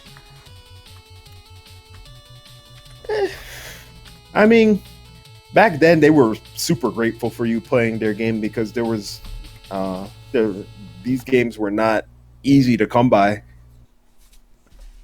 I think that they should continue with that. I think they should always thank us for playing. But looking like Mr. Pup is going to take a moment to collect himself. He had a bit rough of an Area 7, so at this point, what would you be your strategy, Dinah? As far as what goes exactly? Well, I mean, if you look at the times, he was about 20 minutes in difference in finishing times here. So, what do you do between games to get yourself back in the groove so you can try and take a win here? I mean, I don't want to sound trite or whatever, but he obviously needs to forget what's been happening in the Area 7 dungeon, because that's really what the issue is. He's probably resigned to the fact, if he's been paying attention at all, or somebody's been informing him, that he's going to be maybe 30 seconds behind come Area 6.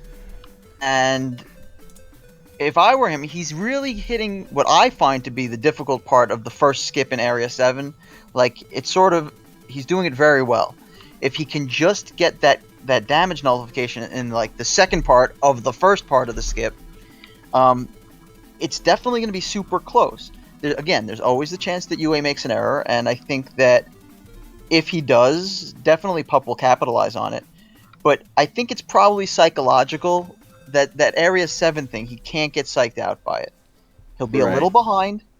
He just needs to keep his cool, and I don't like, though, how he's been setting up the Area 7. Every time that he's done the lava skip or attempted it, we've had something to say. We don't like that he's going too far right. We don't like how he's taking the damage. It seems like he's stuttering or pausing before, like, trying to move across the lava. And, I don't know. You know better than I do, just from a gameplay standpoint. It makes me nervous to watch. What about you? Yeah, when he goes that far over, I kind of feel like he knows something that I don't. But I thought that at first. Yeah, but we will have to see. He's in chat right now saying his hands are shaking, so I'm sure he's going to take a little bit of a break. Also, yes, Puexo, yes, it should not just be thanks. It should be very thanks. Oh yeah, no, it's not enough to just thanks the person. You need to very thanks them for this. I agree. Now, what is Tokai Engine? Is that Engin? Is it engine without an E? It might be English is the word I'm looking for. Yeah, I think it might be, like, it's supposed to say. So is that like the development team? Is that like related to Vic Tokai? That's what I really wanted to know. Like an engine made by Vic Tokai? Yeah, that's Golgo 13 right there. Yep. That's like, well, Golgo 13's jump and attack were switched, right? The buttons? I believe so. I'm not sure. It might have just been one of the publishing companies that it did, and they just use Engin. Yeah. Because Chad I know knows the answer, so there you go. Tokai Engineering. I think Scav just made that up. Where'd you get that from? That's not in the Worlds of Power book. Well, I am going to go refer to the oracle known as Google right now, and I will find out. Yep. Yes, Tokai everybody Engineering. noticed your jump in A6, pup. They talked about it extensively, no joke. Double leap of faith. Very impressive. Very impressive. Holmes Mac was one of the lead developers on this game. All right, ask him anything. What are those enemies? All of them, just any of them. Just explain any of the enemies in this game. Like, why are those golems jumping up and down on that small platform on the mountain in Area 1? They're just waiting there for, like, happenstance, like, that you fly by? What are Is the this names 20 of all questions the for names? Scavenger? Give us No, canonical names. Holmes Mac was the lead developer of this game. Was he really? Hmm? Yep. Wow, we have celebrities in the chat tonight. Mm-hmm. Oh, because they're good at jumping. Oh no. What else do we want to ask? Why didn't we get the upgrade in Area 8?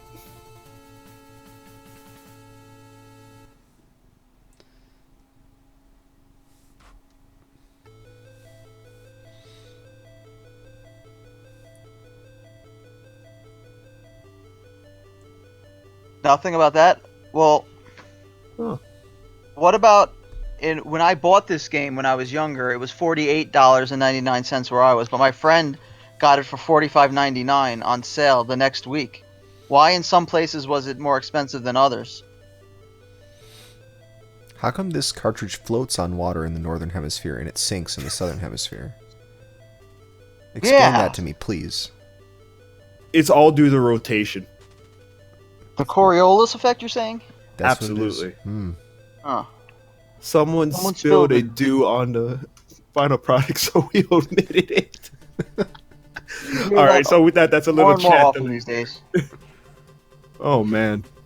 Wait, what do you mean he's pulling our leg? He's not the lead developer of this Japanese game from 1988? He's a 55-year-old Japanese man. Obviously, he must be the developer. Oh, I think sorry, I doubted it. he's pulling our leg. It wasn't Mountain Dew. It must have been Pepsi. Oh, that's. I knew there was something fishy about that story. They didn't have Mountain Dew in Japan in 1988. They had Coke, not Pepsi machines. God, in that They place. didn't have Coke machines. They like Pepsi in Japan, I thought. Well, you know how some of them get the deal with Coke and some get with Pepsi. The Sunsoft offices, I heard, had the Coke machines, and I think Konami had the Pepsi machines. Oh man, AC Shredder is calling Holmes Mac out. Well, it's in caps. It's true. Oh, it has to be. Yeah, I read this in a chat on the internet. It's got to be true. that's the rule. I heard, right? Oh, I think we scared him away. Oh, why? I have so many more questions about this game. You know what? I don't think it was just Pepsi. I think it was Pepsi Zero. It was not Crystal Pepsi? Was Crystal Pepsi back in the 80s? Coke Zero, right? Was there Pepsi Zero? I mean, I'm sure there was an analog, but I'm not even sure anymore. jeez. You weren't a big Crystal Pepsi drinker? I wasn't a big soda drinker growing up personally. I drank a lot of juice.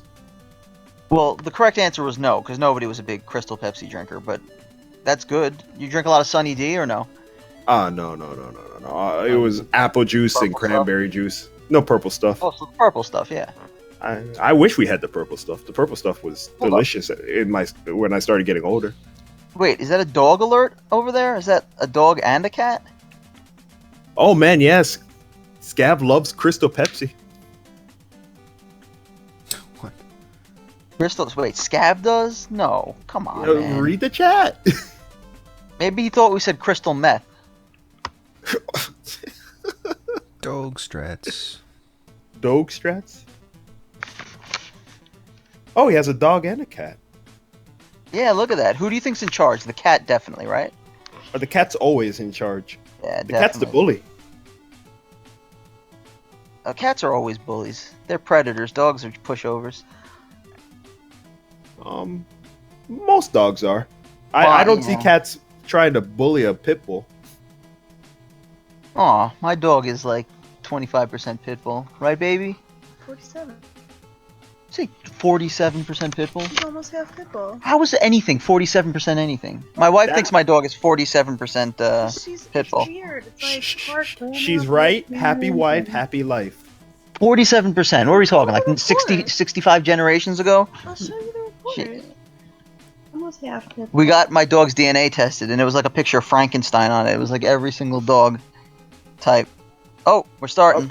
We are starting, and I'm gonna agree with her. So, you don't sleep out on the couch tonight. I actually was planning on sleeping on the couch tonight. Oh man, well that's your own fault. All right, so here we go. Game Look, man, she 3. snores. Anyway, Hey, I do not. Game 3. So we've been through this. Everyone's been here, and if you're new here, welcome. We are in Game 3 of the Blaster Master race. Ooh, UA taking a bad hit into the weird plants that damage the tank. I'm not quite sure how plants damage a tank, but yeah, not really okay. much to say here. you don't know what corrosive elements they emit. You right? Damn right. Well, so But- I'm wondering here on our third race if we're going to see anything different from these players this time, or if they've pretty much settled into their game. Well, We were saying from a psychological standpoint that Pup needs to just sort of shake off. He struggled on the Area 7s, I think, in both. I know UA struggled on the Area 7 the first time, but Pup had a sort of rough Area 7, and we're just hoping that this time around he's sort of just able to have a short memory about it. yeah. Hopefully he knocks the nerves out and he just plays to his potential. But yeah, not really much to speak about here. Just the minor optimizations here. Get going through, kill an enemy here, kill an enemy there, reduce lag here, reduce lag there, grab the missiles that we're gonna need for Area 3, and move on to Mother Brain. You know, it's a little historical aside. I felt like 1988, at least in the US, was the year when the game's graphics, like Nintendo games graphics, started looking much cleaner and much more like sort of cartoony, like depicting the things that they wanted to depict. Like Blaster Master's graphics, I'm just comparing it to anything that came out in 1987. Seriously, Yeah. I mean, you saw better graphics and stuff. By the time we hit 1990 and later, the game started looking good, and there were, more experienced developers working on them. But Blaster Master from 1988 is pretty solid for 88 Yeah. style games. Mega Man 2, Blaster Master, they're both like, you understand what they're trying to depict on screen. Yeah. Like, Right. It's a darn good looking game too for an NES game. oh yeah. Both of This them. this was getting closer to the end of the Nintendo's life. When did the Super Nintendo come out? It 92. was about halfway through the life I mean, cycle. they were making and- NES games in 1992. It's just, Right. this is. There not were some, quite I the think, end. 93 even, right? I we're don't know talking what about the latest was, but it was probably some. There's probably some huge outlier that throws the numbers off. Well, No, not even outliers. Like, I'm pretty sure Mega Man 6 was 90, maybe 94. Right. There's a few little Maybe. things like that. but I know they were making some co-op games like the Ninja Turtle games that was both on the Nintendo and the Super Nintendo, like Yeah. tournament fighters. But Yeah. getting back to the race, Yeah, sure. now we're entering Area 2 where we're back with lag reduction strats. So if you weren't here when we went over it the first time, these guys are trying to kill as many enemies off screen as possible with as few bullets as possible to reduce lag. Another thing that they're trying to do is they're trying to make sure that they don't actually just rub up against the corner. They want to like kind of circle around them to maintain momentum.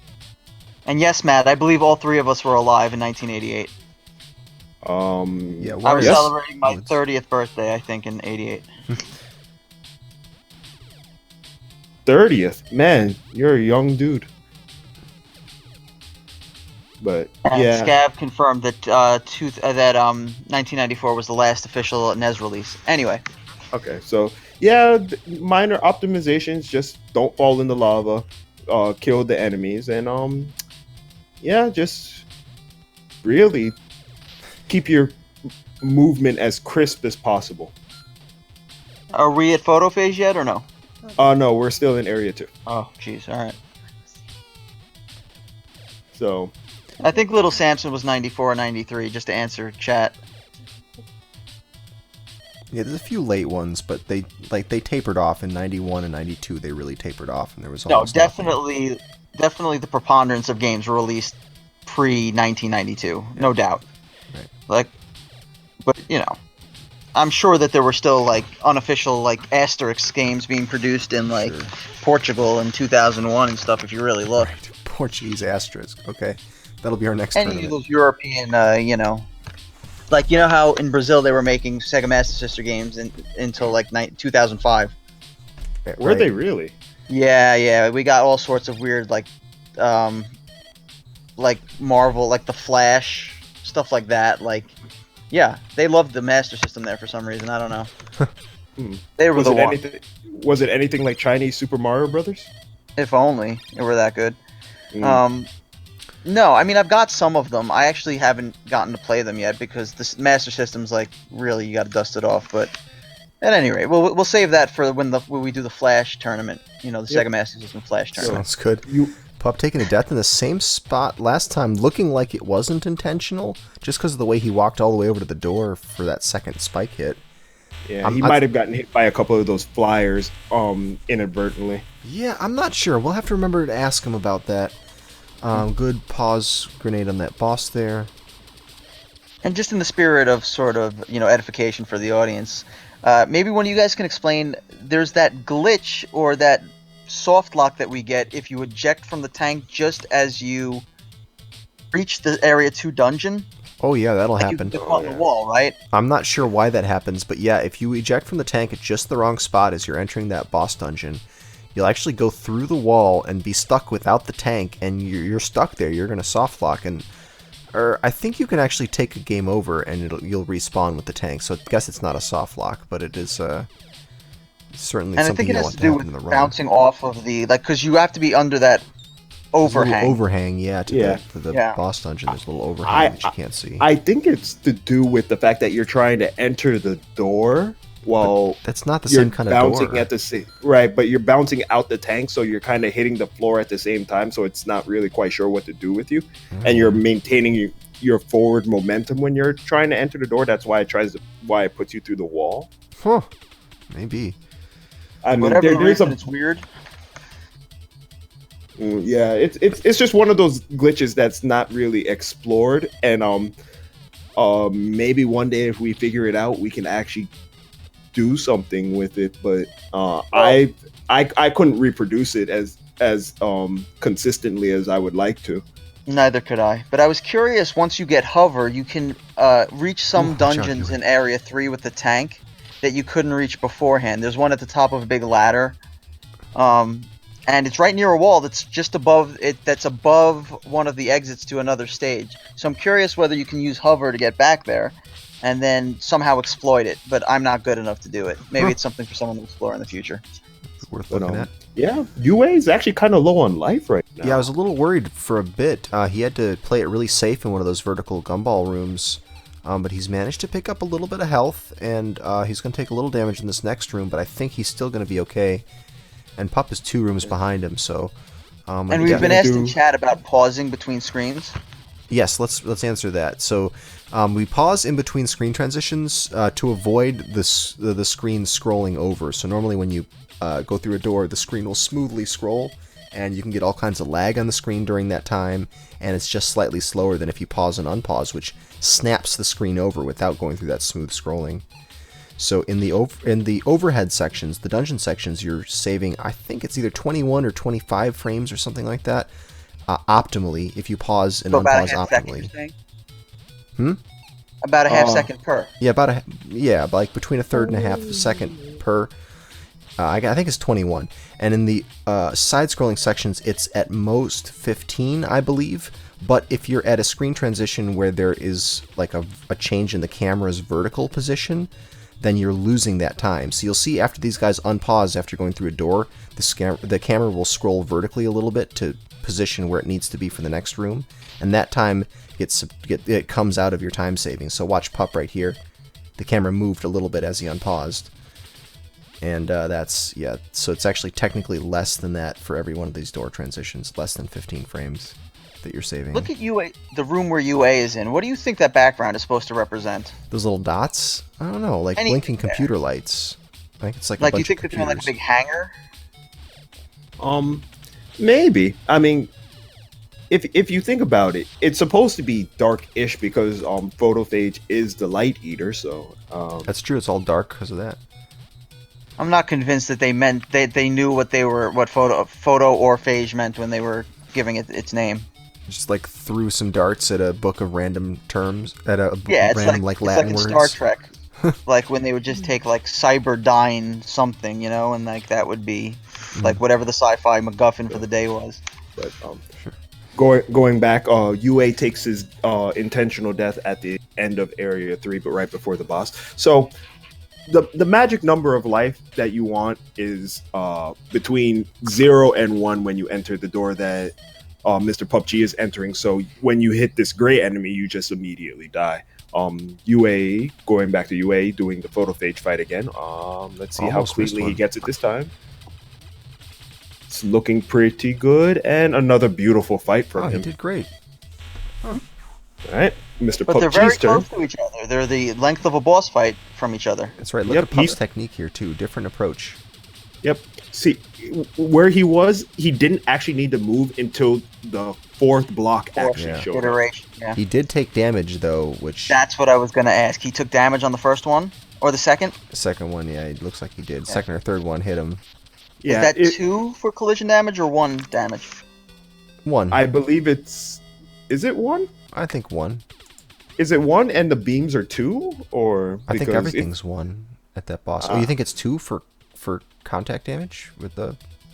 Well, we usually don't get contact damage unless you do that, because what happens with that part, because I used that particular method, you'll be shooting the grenades and you move forward too quickly, and then you'll get contact damage with the box. Interesting. So But, UA making the minor error of bringing the tank into the area before killing Jason off. So he's going to have to eject each time, and maybe loses about a second or two doing so. Yeah, just about right. But now he's in area 1, and now let's take a look at his hover farm. Ready to farm, and he got really good farm last time, but you said that the RNG gods are going to sort of get their revenge this time, right? That's what you're thinking? Because That's what Let's happened. see. Okay, that's 1 miss. Up. Oh, Number there's- 2 gave it. So he's hit 3 flyers so far. He's had three no hovers. Wow, pretty Four. good. Or Oh, two yeah. no hovers rather. Three. That's 5. No, that's really good. 6. Okay, so RNG just didn't abandon him. He did just fine. That on was an those. 8 out of 10, an 8.5 out of 10. Pup is going to be Now- hard pressed to compete with that. Okay, now That's look at the nothing. method that UA is using to go through this wall. It's terrifying. Yeah, I agree. Look at poor Pup not getting Finally any. gets one. There. There's 2. He's doesn't a wanna little fall gun off. shy about getting that He one. doesn't want to fall off. He can get it. There you go. If you guys were going to be frustrated at the hover farm, would you prefer to get 2 H's immediately only to, like, go without for a while, or would you be more frustrated if you just didn't get any for, like, 30 seconds? Depends how fast do I push the reset button. Yeah, those both suck to the point You're where very I don't slow want at to pushing think of the reset myself in button. the position. Man, You know? Like, I'm curious whether one is more psychologically damaging than the other. I take it in stride that the fact that pretty much they both killed my run. And would you prefer to lose through the RNG because thus, like, it wasn't your lack of skill that killed you? Or would you prefer to, like, lose it on the battlefield and, you know... Neither one. I can't. It's hard to choose. I don't have a preference. I But mean, when you're losing, just pick the best way to lose is all I'm saying, you know. Alright, well, Pup doing this... Oh, he clears that enemy out before doing this skip here, and he actually misses it. This is actually a little easier to do than the other ones because you're always at a fixed position as you come out of your tank. The tank enters the room, and you hop out of the tank, and it's a complete muscle memory thing. Just hold left in the D-pad and then right, and the timing is something you can get really used to. So we almost never see people miss that trick, whereas they'll miss this door wrap that you're seeing Pup do now. They'll miss that. They'll miss the one in Area 7. But for some reason, everyone always gets Area 4 skip first try, so it's interesting to see someone miss it. going back to that, why he killed that enemy, that might have actually upset the muscle memory for that. But that enemy can fly in funky ways, and if you're unlucky and you miss the door skip and the enemy flies down, you end up in a very hairy situation. You're taking damage. You don't want to take damage as Jason. And you could jump back in the tank, but it's gonna kill your time a little bit because you got to jump back in the tank. Yeah, your health Jump is back actually out. important. Yeah, you can jump in the tank to refill your health, but your health is actually important here because you have a long ways to go before Jason's going to get his health back. See right here where UA is. Oh man. Yeah, Pup right now is. Hanging in there. He's This is where in it's some up. trouble. Missed the collision. boy. He's got it. He's okay, Got but it. if one of these things shoots, Yeah, Okay. over here he's gonna have to beware the one he that could get shoots an right away. albatross spawn. Oh, he did get an albatross spawn, but it didn't shoot him. Okay. Okay, so if I was Pup right now, I'd be taking it to death at the beginning of this room. Agreed. Yeah, exactly. There's no reason to risk it at this point. He might think he's gonna get a P from one of these guys. But Well, you- he's getting really unlucky with it. You can do this yeah. damageless. It's not that hard. It's just a little bit slower. Yeah, but you make the mistake at the end of the room, you just make any error, and like you just lost 30 seconds. Yep. Not 30 seconds. But And now he didn't get the good spawn with the shooter at the top, so he has to walk around the wall damage. Meanwhile, on UA's stream, he's actually killed Hardshell and is getting this water upgrade. Can I ask you guys something about the wall wraps? Now, you're resetting the position of like the tiles, or you're just moving the position of the tiles, but the enemies, if they shoot bullets, they hit you where you are on the screen. But the game doesn't think that you're actually there. Right. So why are you still getting hit? There's two different things, like two different positions. There's the hit boxes, like your contact with the environment, and there's the enemy's contact with the environment. Like the bullets will hit where the walls appear to be and not where you've like shifted all the hitboxes over to be. So you can actually hide in something. You can actually hide inside a wall so enemies can't shoot you if you're in the middle of doing screen wraps. That's so much to keep track of. I'm sure it's really difficult to. It's a little weird. You know. I've actually used it on occasion on the Area 7 skip. Oh, yeah. The second Area 7 skip. Yep, I'll hide in the walls. Yep. You mean from the turret or from the crawlers? No, the wall From the crawler. So that wall crawler, after you do the first Area 7 skip and you come the second time, that wall crawler comes around and he there's a couple of methods to deal with him. If he ends up going in an unfavorable pattern for me, I'll just hide in the wall if he's gonna go up and around. Mhm. So All right. So we're now in the ice level, and it's always a good sign when they're both in the same area, even if they're not in the same parts of the same area. It means that we got a pretty good end of the race, coming. And Right, this while is they close haven't enough. been particularly close by the end of these races, they're sort of trading mistakes and making it close overall. Let's see if All UA right. makes this. leap of faith. It's good. Leap of Does. faith is good. And now soon we're going to see Pup try his double leap. Getting harassed by the worm. Yeah, a It little trapped bit. itself though. But is it the room before the leap of faith? I'll just have to look at Pup's screen. Pup is in the room before the leap of faith. Right. Yeah. Okay. Yes. That's where my thought was. I lost my train of thought for a second. So the mine before you enter the door, before you this room. Right. I've noticed that everyone's jumping after they hit the mine. You want Is- to do that. Is that something you actually want to do? I thought there's some like sub-pixel thing where sometimes you can not make that if you just roll off of it. You have to jump to be safe. Like right there, he rolled off of it. Pup rolled off of Right. it.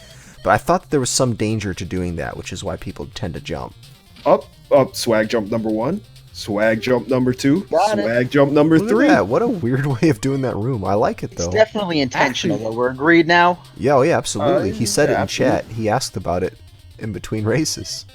But Yeah, it that's wasn't just actually is that faster than going on the top and shooting through those blocks? It's the same speed.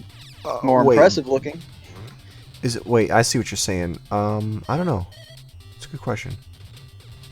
We'll have to remember to ask him if he gets into the post interview.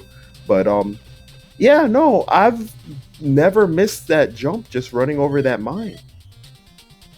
As a matter of fact, it lines up the second jump very nicely for me, so I don't actually just clip on the wall and I don't have to slow down.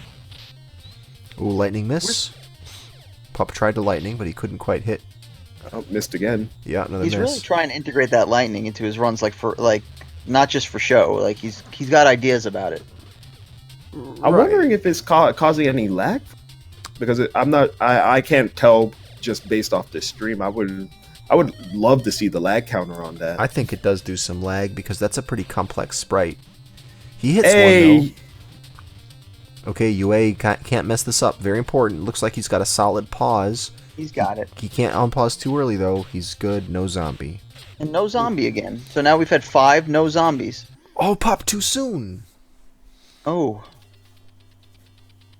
I mean, it's a waste of about 8 seconds, but A little bit more, because he died essentially at the end of that room. at the end of that room, yeah. Yeah.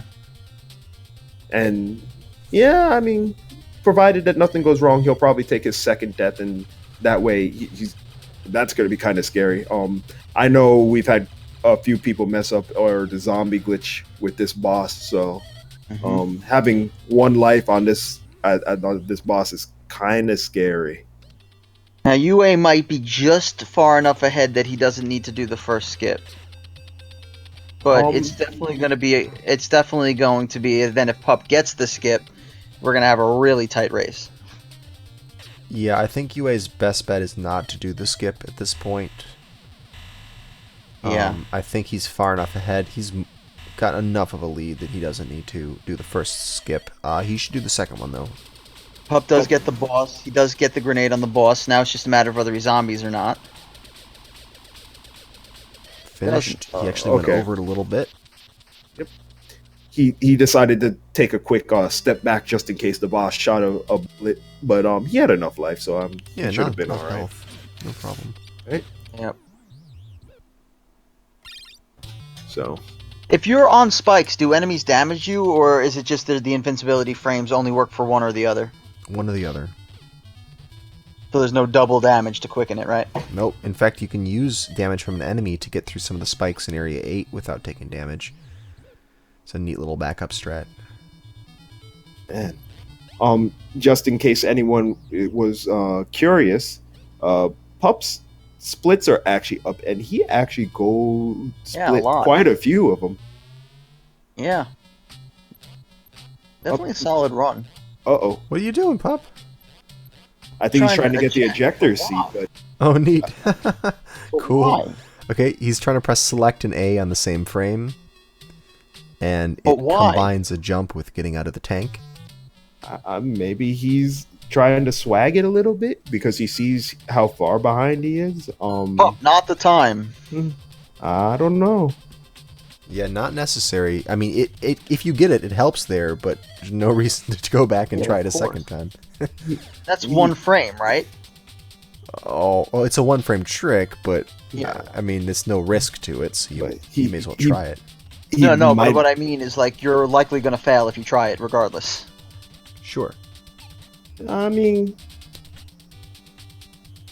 maybe. It's not too hard to press two buttons on the same frame, I guess. I mean, I don't see the purpose of jumping back into tank. That's the point. Yeah, that was my point. Yeah, well, that's what we're saying.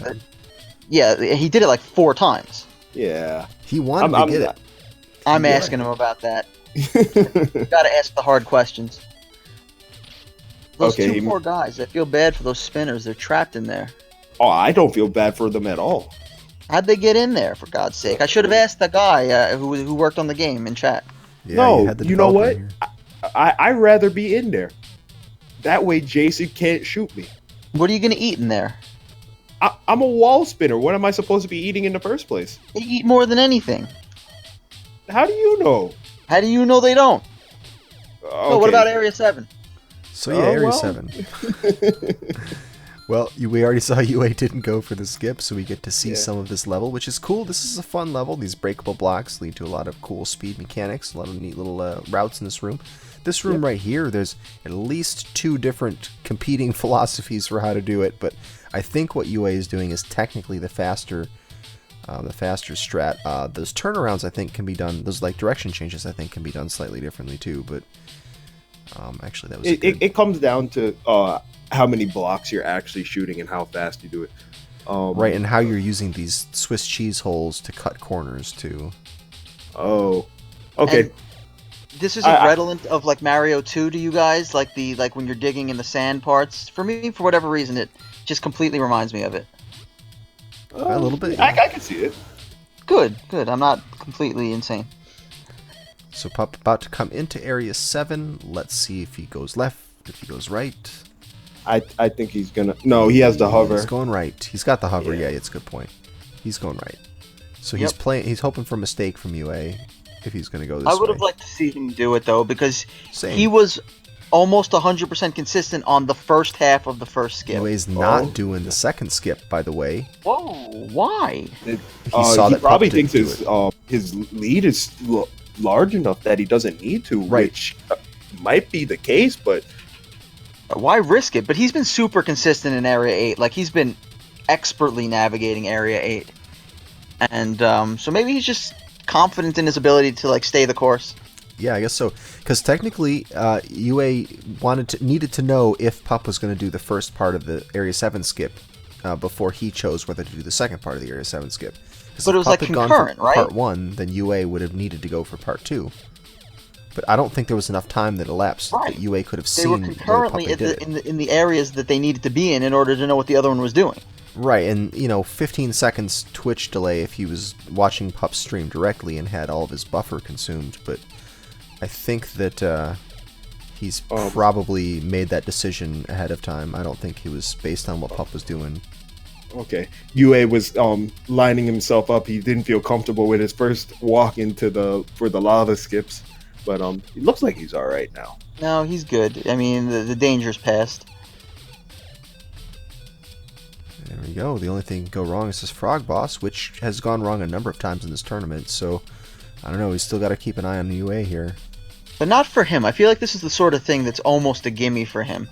Like the real fundamental stuff.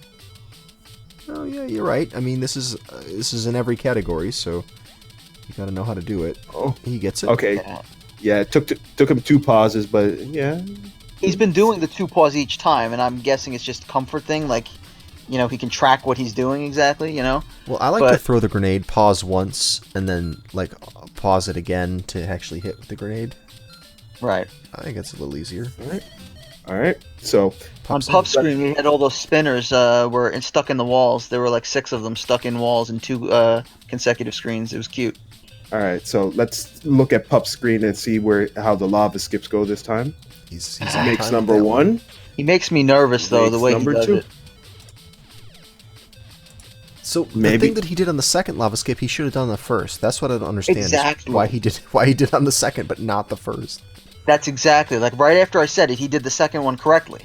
Well, I'm going to yell at him about this. Anything that works is correct, but I'm just wondering why he did the hard thing the first time and the easier thing the second time. Just a little weird. Well, why does he do the swag jump the first 3 times when we only really thought about it the first 2 times? But that's not even doing it the harder way is not even the hardest way. It's if you wanted a swaggy way of lava skipping, there were better options. And a great pause from Pup. Yeah, he didn't do the pre-pause that we were just talking about. He just went right into it. Nailed it. Yeah, that was a perfect boss fight. I think he was right on point with his unpause as well. So whatever timing method he's using, if he's not using the audio cue, really worked for him. But he forgot to moonwalk into the lava. He forgot to moonwalk. Yeah. The important things, hitting the hard questions, and the being super critical here, man. Gotta ask him about that. What the hell are you talking about? Were you that critical when I was racing? God, please. You don't get off easy. What do you think? Oh, well, I mean... Jeez. You had like a 32-minute run or something? No, I ripped that apart. Meanwhile, I'm doing like an 1.5 hour run when I do it, so, Well, I mean... I got nothing. Well, actually, good thing, though. I don't know that I've done one of your races recently. I haven't had any races. I'm done. Yeah, you did all. Yeah, but I felt for you. You were in a tough group. Yeah. So, Area 8. Yeah. Area 8. UA does not have a hover, so we get to see a little bit of a spike jump here. He had better luck with this room than he did last time. Last time he went right into those spikes. He wall-2'd himself. But here we go, spike jump. He's got to approach the edge of this ledge with jumps. Oh, he doesn't even hesitate. He just goes in no stop. So that was a really well done spike jump. Yep. The typical way of doing that is 2 jumps. He's got Area 8 down. Now hopefully he's not gonna take too many hits here, but if you've been watching him, he pretty much doesn't take hits here. Look at this. Yeah, he's just almost everybody doing prays to get a He room missed like that this. jump, but this was an almost no stop hellway for him. And he's done this every time. So I think he's just supremely confident in his ability to do everything except for the Area 7 skips. Look at that lag going in the door, by the way. Yeah, you're always going to get... Well, you're usually going to get lag there. It was interesting the way he did that room. I kind of want to analyze. There's about 3 or 4 different methods I've seen people use in that room, and I still don't know what's the fastest. I think it's the strat. If you're lucky, you could take out the 2 flyers in the mine. Okay, but which surfaces do you cling to is my point. There's a lot of options on that front. Forget it. Well, I mean, even forget it. You're right. The other important part is what stuff do you kill and when. But even forgetting that, what surfaces do you even stick to? We'll have to look into it. Yeah, but at that point, really, it's the end of the run, and I'm just happy to get through the Hellway, so I'm not even really thinking about that room and lag reduction. But Pup UA going for it. entering the final boss. Couple of jumps, he was a little soon. I think he may have been past the wall 2 points, so he could have inched up to it without doing jumps. I think he was just a little premature on his final jump there. It was not This is the right gonna be time rough. for it. Getting through this room. He's only got 2 energy. Yeah. And there it Yeah, is. Spikes took him out. But, So he's got to you- hope that UA doesn't mash fast enough, but it's unlikely. He's only Yeah, got 4 bars of health, so 2 to So 3 2 hits hits will do it. Yeah, but he's shown no weakness as far as these go. Yep. And it looks like he's going to have something comparable to his last run, about 31-30. All things equal. And so far so good. Yep. There's the sparkles. He's done. Yep. 31, Meanwhile, 32. Pup's going to post a very solid, like, 33, and not Maybe good even enough, a PB unfortunately. for him, right? If that leaderboard time was still accurate, this is pretty close to PB pace for him. Yeah, What his did he add as a PB? his PB was. Let me check the leaderboards really quick. I don't know if he's updated it, but he has a 33.26 on the leaderboards. He should beat that here. 33-26. Yeah, he probably will if he's at 32 It's going to be now. close, but within 10 seconds. Yeah, his current pace says 33.27. I'm not sure how accurate that is. Whoa, what was that guy flying sideways in that little sign pattern in the final dungeon room? Oh. The little wave flyer. Yeah. He comes in every now and again. You see one of them, I guess. I really never take any notice to them. I don't know if I'm familiar with that guy. Pup pausing a little bit high here. Yep. Oh, no, Up I guess still, it's so fine, imagine. though.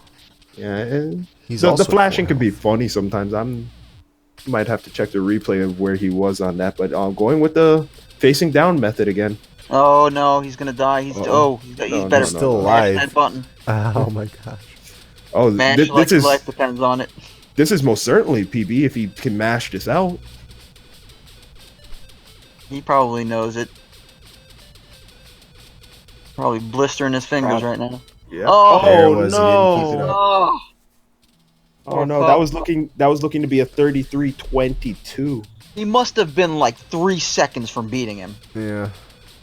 That would have been a PB for him, and right there we see him crossing PB threshold. Too bad he was on PB pace. Poor pup.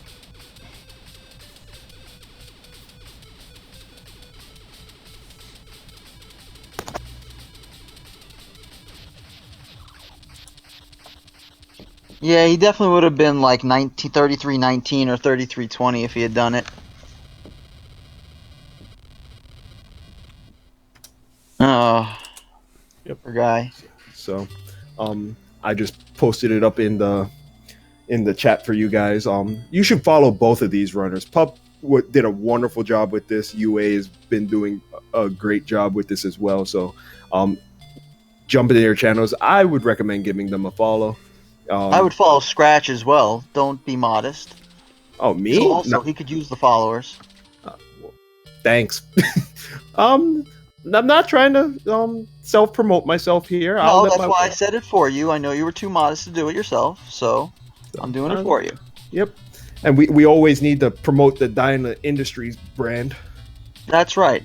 Dynatox Industries is a very benign sounding, company name, and I think that a lot of people would like what it stands for. So, let's see if we can get these guys in here for a post interview. Yeah, I gotta yell at Pup.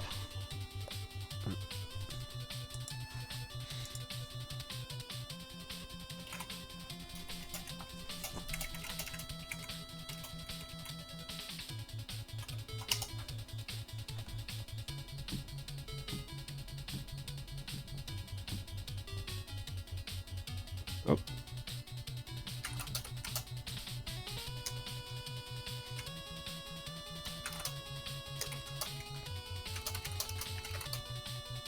It looks like we have UA in the chat, but he's muted. Up there he is. Testing. Hello. Ready? Yep. Got a really important question for UA to start, and then we're gonna yell at Pup for a little bit. All right. I guess we'll start. I guess I'll go first. Who would win in a fight, your dog or your cat? My cat. Definitely, right? Yes. But who do My you like dog does not care that the cat exists. Oh, who's older? They're about the same age. Actually, wait, Oh. no. What am I saying? The cat's like 2 years older than the dog. Right. But I only got the dog like 3 years ago. I adopted her from a rescue, where I've had Aw. the cat since she was a kitten. So. You have a rescue too. Who would have a better PB of the two of them? Do you think? The cat, because she actually moves around, whereas the dog is exceptionally lazy and mellow. Good analysis. You guys have some questions? By the way, congratulations. Yep. Congratulations on your win. Just a few questions. Mhm. If you want to go first, Diesel, you can go ahead. Oh, sorry. You go ahead. It's fine. Oh, okay. So, game 1, was that a power off, power on that you did, or? Yeah, I shouldn't have done that. I don't know. I did not realize. I was under the impression that Pup was pretty close to me, and maybe he was at the time, but I figured that I wouldn't be able to recover from it. I was angry because that had been like the third race in a row where something really fucking stupid had happened. We're being told in chat that there's a ladder technique that you were using that we failed to either recognize or comment on. Yeah, Is so there something you want to say about that? on the way to the Area 1 boss, Mhm. if you the tile just before the top of the ladder, if you hit the A button right as Jason's waist passes the tile boundary, he'll actually jump up about 6 or 7 pixels, and if you do it fast enough, it saves like 5 frames. Cool. So that's something that you could work in there, Scratch, next time you're playing. I've actually been doing that. Jeez. Well, I guess we'll name it after one of you, but Well, I would call it the UA. I mean, you got to give it up to seniority. he's got enough things named after him. I don't know if I have anything named after me for this game. Would you say, is it accurate that the way I was looking at it is that you're very confident in your ability to work through level 8, and it's pretty much peerless, your ability to work through area 8. Like, you barely make, I don't think you make any mistakes. Maybe wall 2 stuck you in the spikes one time, but like, for the most part, no, go on. In the last 2 races, the first run through of the spike room in Area 8 was essentially flawless, and then the second one, I think I might have jumped a little too early, and so I didn't catch the ledge, but I can't remember exactly what happened. I did fall in the spikes once, but I recovered pretty fast. Yeah, regardless, you came in with 6 and lost 2, no big deal. But would you say that the weakest part of your run is just the ability to consistently hit the Area 7 skips? Because it Considering seems like... I hadn't even tried to do those up until a couple of weeks ago, so yes, by far that's my weakest part. Like, I was trying a few nights ago to get the first Area 7 skip, and I think it took me like close to 2 hours before I even got it once, the first part of it. The falling through the wall part, right? Right, yeah. I think the problem is there's so many tiny little adjustments you have to make, and even then sometimes it can go wrong. So that trick really frustrates me. But the second part isn't as bad, but I have about as much practice with the second part as I do with the first part, so. Well, I mean, at least you don't have to do it the scav way. Oh, the frame perfect, yeah. Oh, man. We would like you to do it that way from now on, though. No. No. While Pup was getting that first part consistently every single time, it was the fall down afterward that was giving you trouble, right? Yep. We have a MrPupG in the call. Yeah, How you feeling, buddy? You still shaking? still shaking, yeah, but it was a fun race. It was a fun race, fun and honor race with UA. It was a good race. We were saying how it was like, first 2 races you sort of traded mistakes, so you were never that close to each other, but it was still exciting because of the soft locks, and then the last race you both brought it, and even though I think your time was maybe 4 seconds worse, UA, it was still like very close until Pup, you died at the very end. Oh, really? I He was did. he was that close behind me. I wasn't. Really, Well, I was very deliberately not paying attention to the chat. I would say you were within maybe 30, 40 seconds of each other. Okay. No, about a minute of each other. Yeah. But it Because was when- really like, had you made a mistake, he was in a good position to capitalize on it. Okay. Right. Because he went for the second Area 7 skip where you just drove through. on Yeah, I game didn't. two? I didn't try Yeah, yeah. for. I didn't try for this. Either of the skips, neither the second or the third race. Now, the real hard hitting questions. That lightning, how often do you actually get it to work in Area 6? I have not even tried to use lightning in Area 6 in years. Right, but Pup was Pup actually is not using it in the somebody race. about lightning, though. Yeah, that's my question for Pup, is how accurate are you with the lightning when you're using that? So, MrPupG, you use the lightning in your in Area 6 in your Oh. runs. Like, how successful are you usually? Lightning in A6. Well, I do use it and rarely use it in missile, homing missile instead. But yeah, like everybody said, I forgot who was saying. Gavin Dragoon mentioned about how RNG it is for the lightning, but it's in practicing doing that and trying to time myself correctly. Like when you're about to be right close on top of a worm, you can kill it with it instead of Yeah, that's using what a he was home. doing. Hmm? Yeah. But, Pup, I want to yell at you about a few things. A few things. Why did you do the ejector seat so many times? Say what again? The ejector seat in area when you were going back to through Area 4. Why did you keep trying to do the ejector seat? What about Area 4? Well, you tried Keep it. in mind, I'm hard of hearing. That's fine. You tried to do the ejector seat several times in succession. yeah, That's what he's yeah. talking about. I'm trying to do it to save time, but it didn't work. In the first try, like I did in the first race, I believe. It's just I did it untimely and not doing it in the correct way. Right. But I was thinking Hold on, that Scratch. when you were doing it, you were just doing it, and then you were there like, oh no, I didn't get it, and then you had to do it again before you Yeah. realized that it was 4 times later, and you're like, wait, why am I doing it this way? well, yeah, it just as you saw, that I didn't adjust it correctly 4 times. So I want to get it down just a little faster than going and dropping on the ladder like 5 times. Right. And Pup, why in the last race did you not do the first Area 7 skip?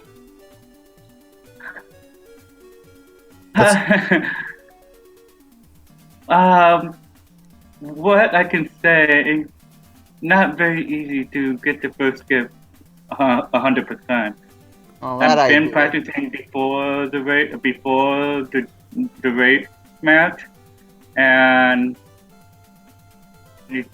I had it very well before the race. I mean, a couple of days before when we both rescheduled, and I had it very well till this time. I couldn't get it. I couldn't get it at all. So it's not very easy to see that. Right. So. Both of you seem to have, I think that the sort of bad guy in this race was like the lava skips for both of you. Both of you struggled with the lava skips in Area 7 at different times. What was going on there? Well, the first race, I think I was just flustered, but because I got him pretty quick on the second race. I think on the third race, I felt like my approach was off, and so I backed up and tried it again, but then I managed to get him on the first try. I don't think I messed him up in either the second or the third race. No, No, for you it was the first one, but that was actually Yeah. your big mistake, which caused the power Yeah, off. I was Yeah. definitely just like flustered and more than a little angry at what had been going on, and then that was just like and then the soft lock was the cherry on top. Yeah, of course. Yeah, Yeah. you were jamming the button right to get through the continue screen. I didn't even know that was a thing until like a week ago, and I've done it twice now. Both times in races. I don't get it. Wait the I mean- quarter of a second next time. All right. Apparently so. Yeah. There's been a couple of things that have happened in this version for me that hasn't happened. It did never happen in the US version, like the wall face glitching out on me or hard shell not spawning. But yeah, definitely had hard shell fail to spawn on me many times. If that happens, it's because you left too many things alive and they shot too many bullets. It seems to be like some kind of weird sprite overload problem. I don't know why it only happens there and nowhere else. I've never seen it happen anywhere else, but I guess that doesn't mean it can't happen. I had it happen to Photophage. Photophage Really? spawn. Okay. Yep. Really? I didn't That realize there happened? was enough enemies there. Really. I would have loved it as a kid if Photophage didn't spawn. No, Well, yeah, 'cause but then then you're you can't- done. Yeah. Yeah, then there's no stress anymore. I could enjoy my life for the rest of the day.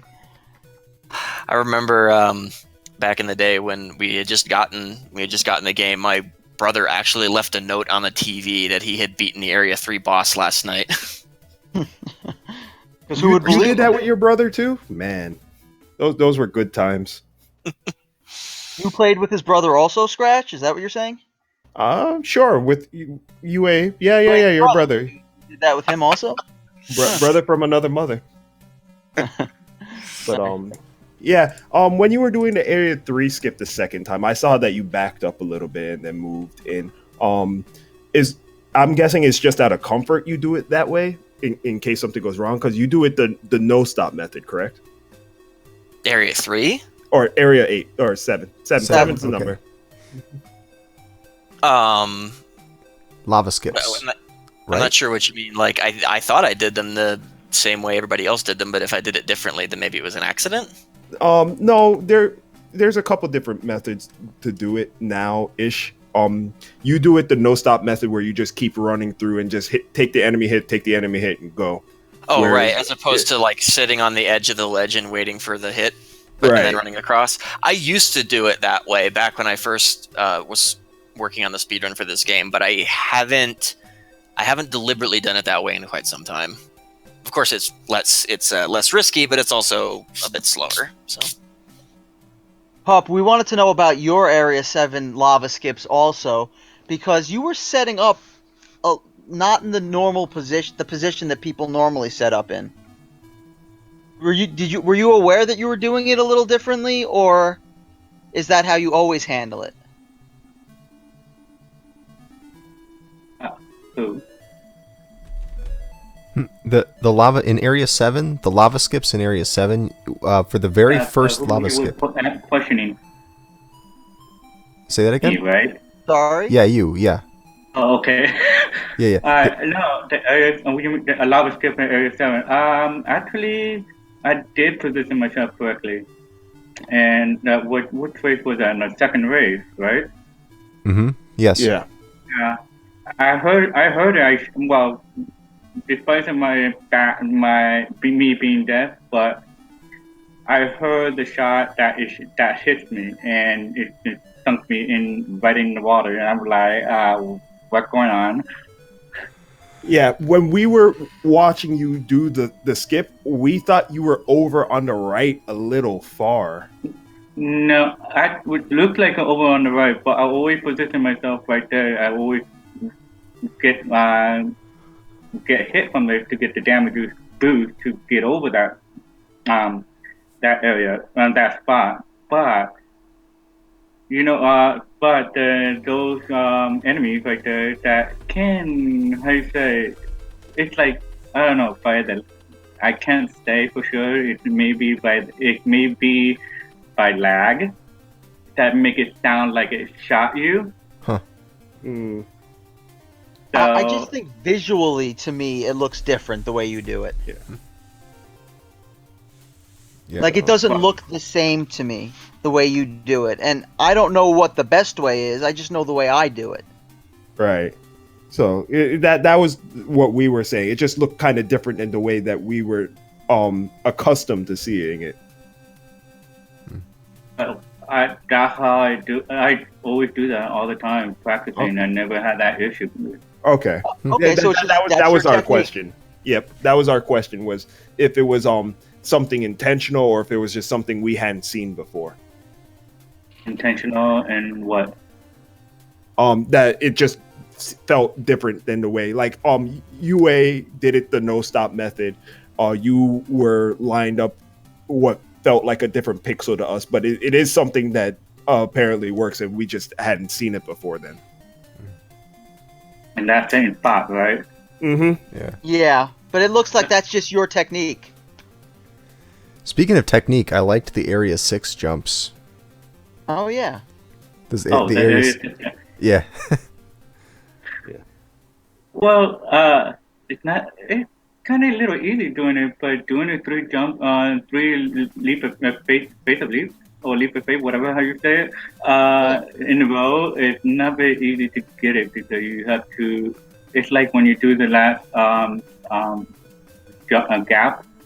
It's like you have to visualize it and where to jump on the right time or right frame. But I've been doing the same thing. I've been trying to see if I can do it to jump those 3 gaps, and it did. But it's not very easy to get it. Yeah. We can imagine, but at least you don't have to deal with the worms that are on the upper platforms. Right, and right. That's one of the main things. That's one of the main things to not worry about it, so you don't have to deal with them. So, yeah. So you only have to deal with one worm, but that gets in your way when you make the first gap. Right. So So what do we have in the future? That's it for you, Pup, right? Like that was your 4th race? Pardon? That was your 4th race, right? Oh, this is my last race. Aw. Yeah. So I already raced the Chinese Dragoon. Yeah, 4th race. Yeah, Chinese Dragoon, 09. What's his name? Mediocrity and UA. Mm-hmm. well, we definitely think you're going to PB very soon because you were very close to PBing in your last race. Yeah. But we're Well, sorry to see that your time in the tournament is over. Hopefully, we know that you're going to knock a minute or 2 off your time, soon enough. Well, I'm not sure about that, but if Let's say a minute. I bet you can do it. well, yeah, I do keep my confidence going on and just to have fun and do the best I can. But either way, if UA already beat the other 2 remaining racers, then he's going to be on the top 2 in the group, which means that eliminate me from going for the elimination bracket. right, but do you have any plans to continue on with this game after the tournament? Yeah, I'm gonna be doing. I'm still gonna practice this type of category, and also the other category, which is no obvious glitch and glitchless run. Oh, cool. Like completely glitchless, not even like no grenade pausing. It's glitchless. It means no glitch at all, nothing. No pause through the tunnel, and no glitching on what that is, Zoidberg boss and everything. No glitch. No You pause, are no a grenade trooper. Jeez. Yeah, good luck. Better man than I am. Yeah. So it's gonna be very hard. Glitchless run is gonna be very hard to do. So it's gonna take a lot of time to get it down. You'll do it. Yep. We have faith. So that's all the questions I have. Do you have any other questions, Dino or Fusil? Nope. Is it morning yet? Oh, it's morning. But, Oh, hold on. What happened the- to you, Anchor? Because I thought you were ahead of me when I soft locked when I got soft locked. Well, so I can't remember. Did I do the second part of the skip in Area 7 on the first race? I think I did. yeah, that's where You did the second part, yes. Yeah, you managed to get that, and then you soft locked in the lava. Right, because I screwed up the lava skip too many times and got a game over, and then I hit start right. Apparently, it's a frame perfect thing. like right as the fade out started, so it went to the pause screen instead of the continue screen, and then I soft locked and I was upset and turned the console off.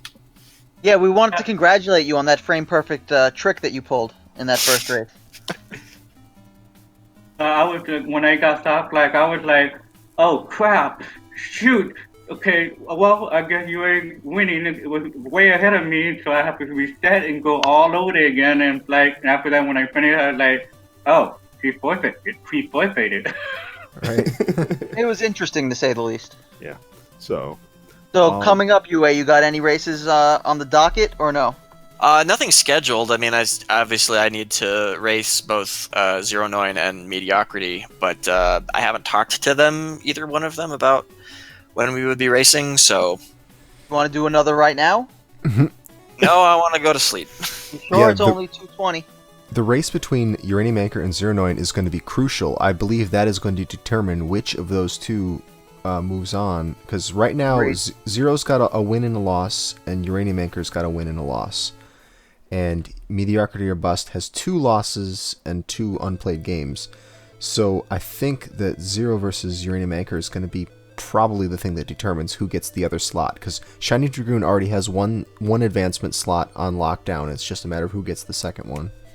Yeah. No doubt. Well, so I'm looking at the bracket right now. Maybe I'm not understanding the points column, because right now Pup has more points than I do. How does that Well, work? he had a win before today, and you didn't. Okay, I but don't know what that points but- thing is. We don't use it for... Well, he had. What did he have? 2, and you had 0. he's got 1 win and 3 losses right now, and I have 1 win and a loss. But he's got 3 points, and I only have 2. I Right. think it's the number of He won- individual races won. Right. that is exactly what it is, because if you look under mine, I have 4 losses, but I have 4 points, but that's because I took a game off each person in my bracket. Oh, okay, that makes a lot more sense then. All right. Right. And if you look at Scav has 2 wins in his bracket, but he's at 4 points as well. But that's also because he has 2 unplayed games. Right. So Right. they're more for tiebreaker points than anything else. Right. Okay, that makes sense then. Right. So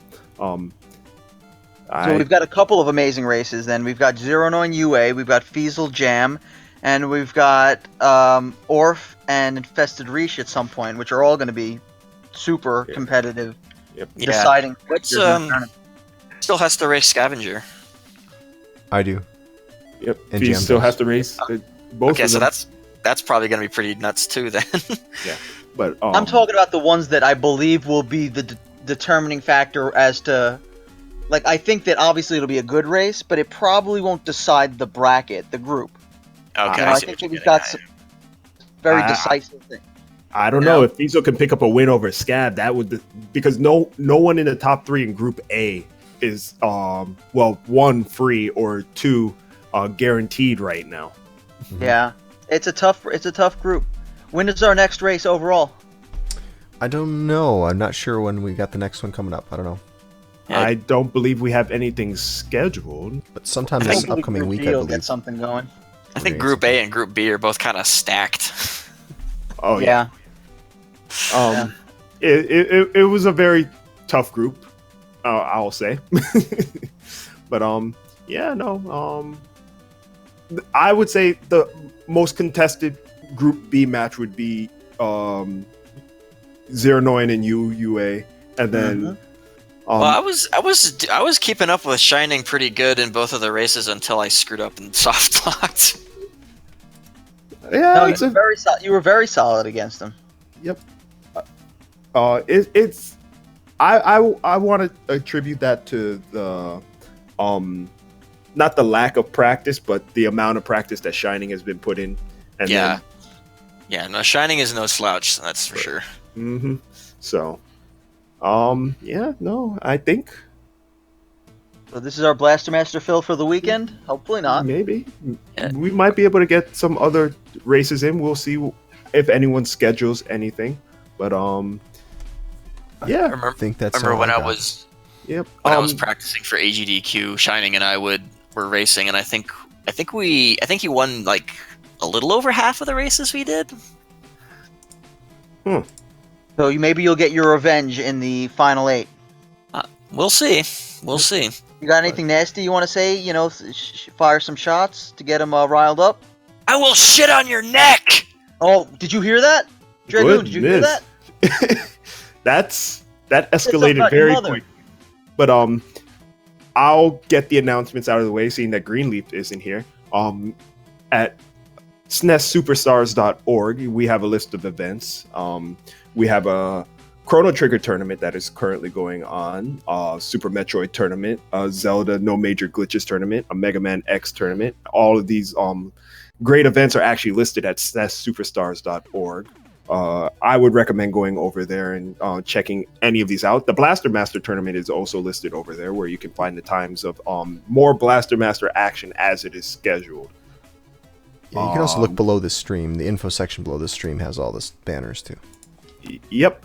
And as of next week, we have RPG Limit Break coming up as well. I highly recommend that if you are a fan of any RPGs. Everything RPG. Fun related, nostalgia, good laughs will be streamed as of next week, May 6th, I believe is when it starts. Hopefully no Grandia games, though, because I'm really sick of seeing those. Well, I mean, that's your own fault for not loving a great game. Hopefully none of those Tales games either with the fighting systems. Yep, we got nothing but Final Fantasy and Chrono Trigger. Oh, good. Only Square, 1997 to 2001. Good. Not Square, Squaresoft. Square Enix Soft, thank you. Well, it wasn't Square Enix back then, if you want to be pedantic. Well, Squeenix, as we call it in high school. So. Actually, I think it was still Squaresoft when I was in high school. No, I don't. I think it's been Square Enix for like 10 years, maybe. Not even. I haven't been out of high school. Who cares? Yeah, exactly. Oh my god, this argument is the dumbest thing. All right, so I'm just gonna wrap this up for the night. Thanks for coming, guys. Good night and good luck. Thanks everyone for listening. Good night. Take care, everyone.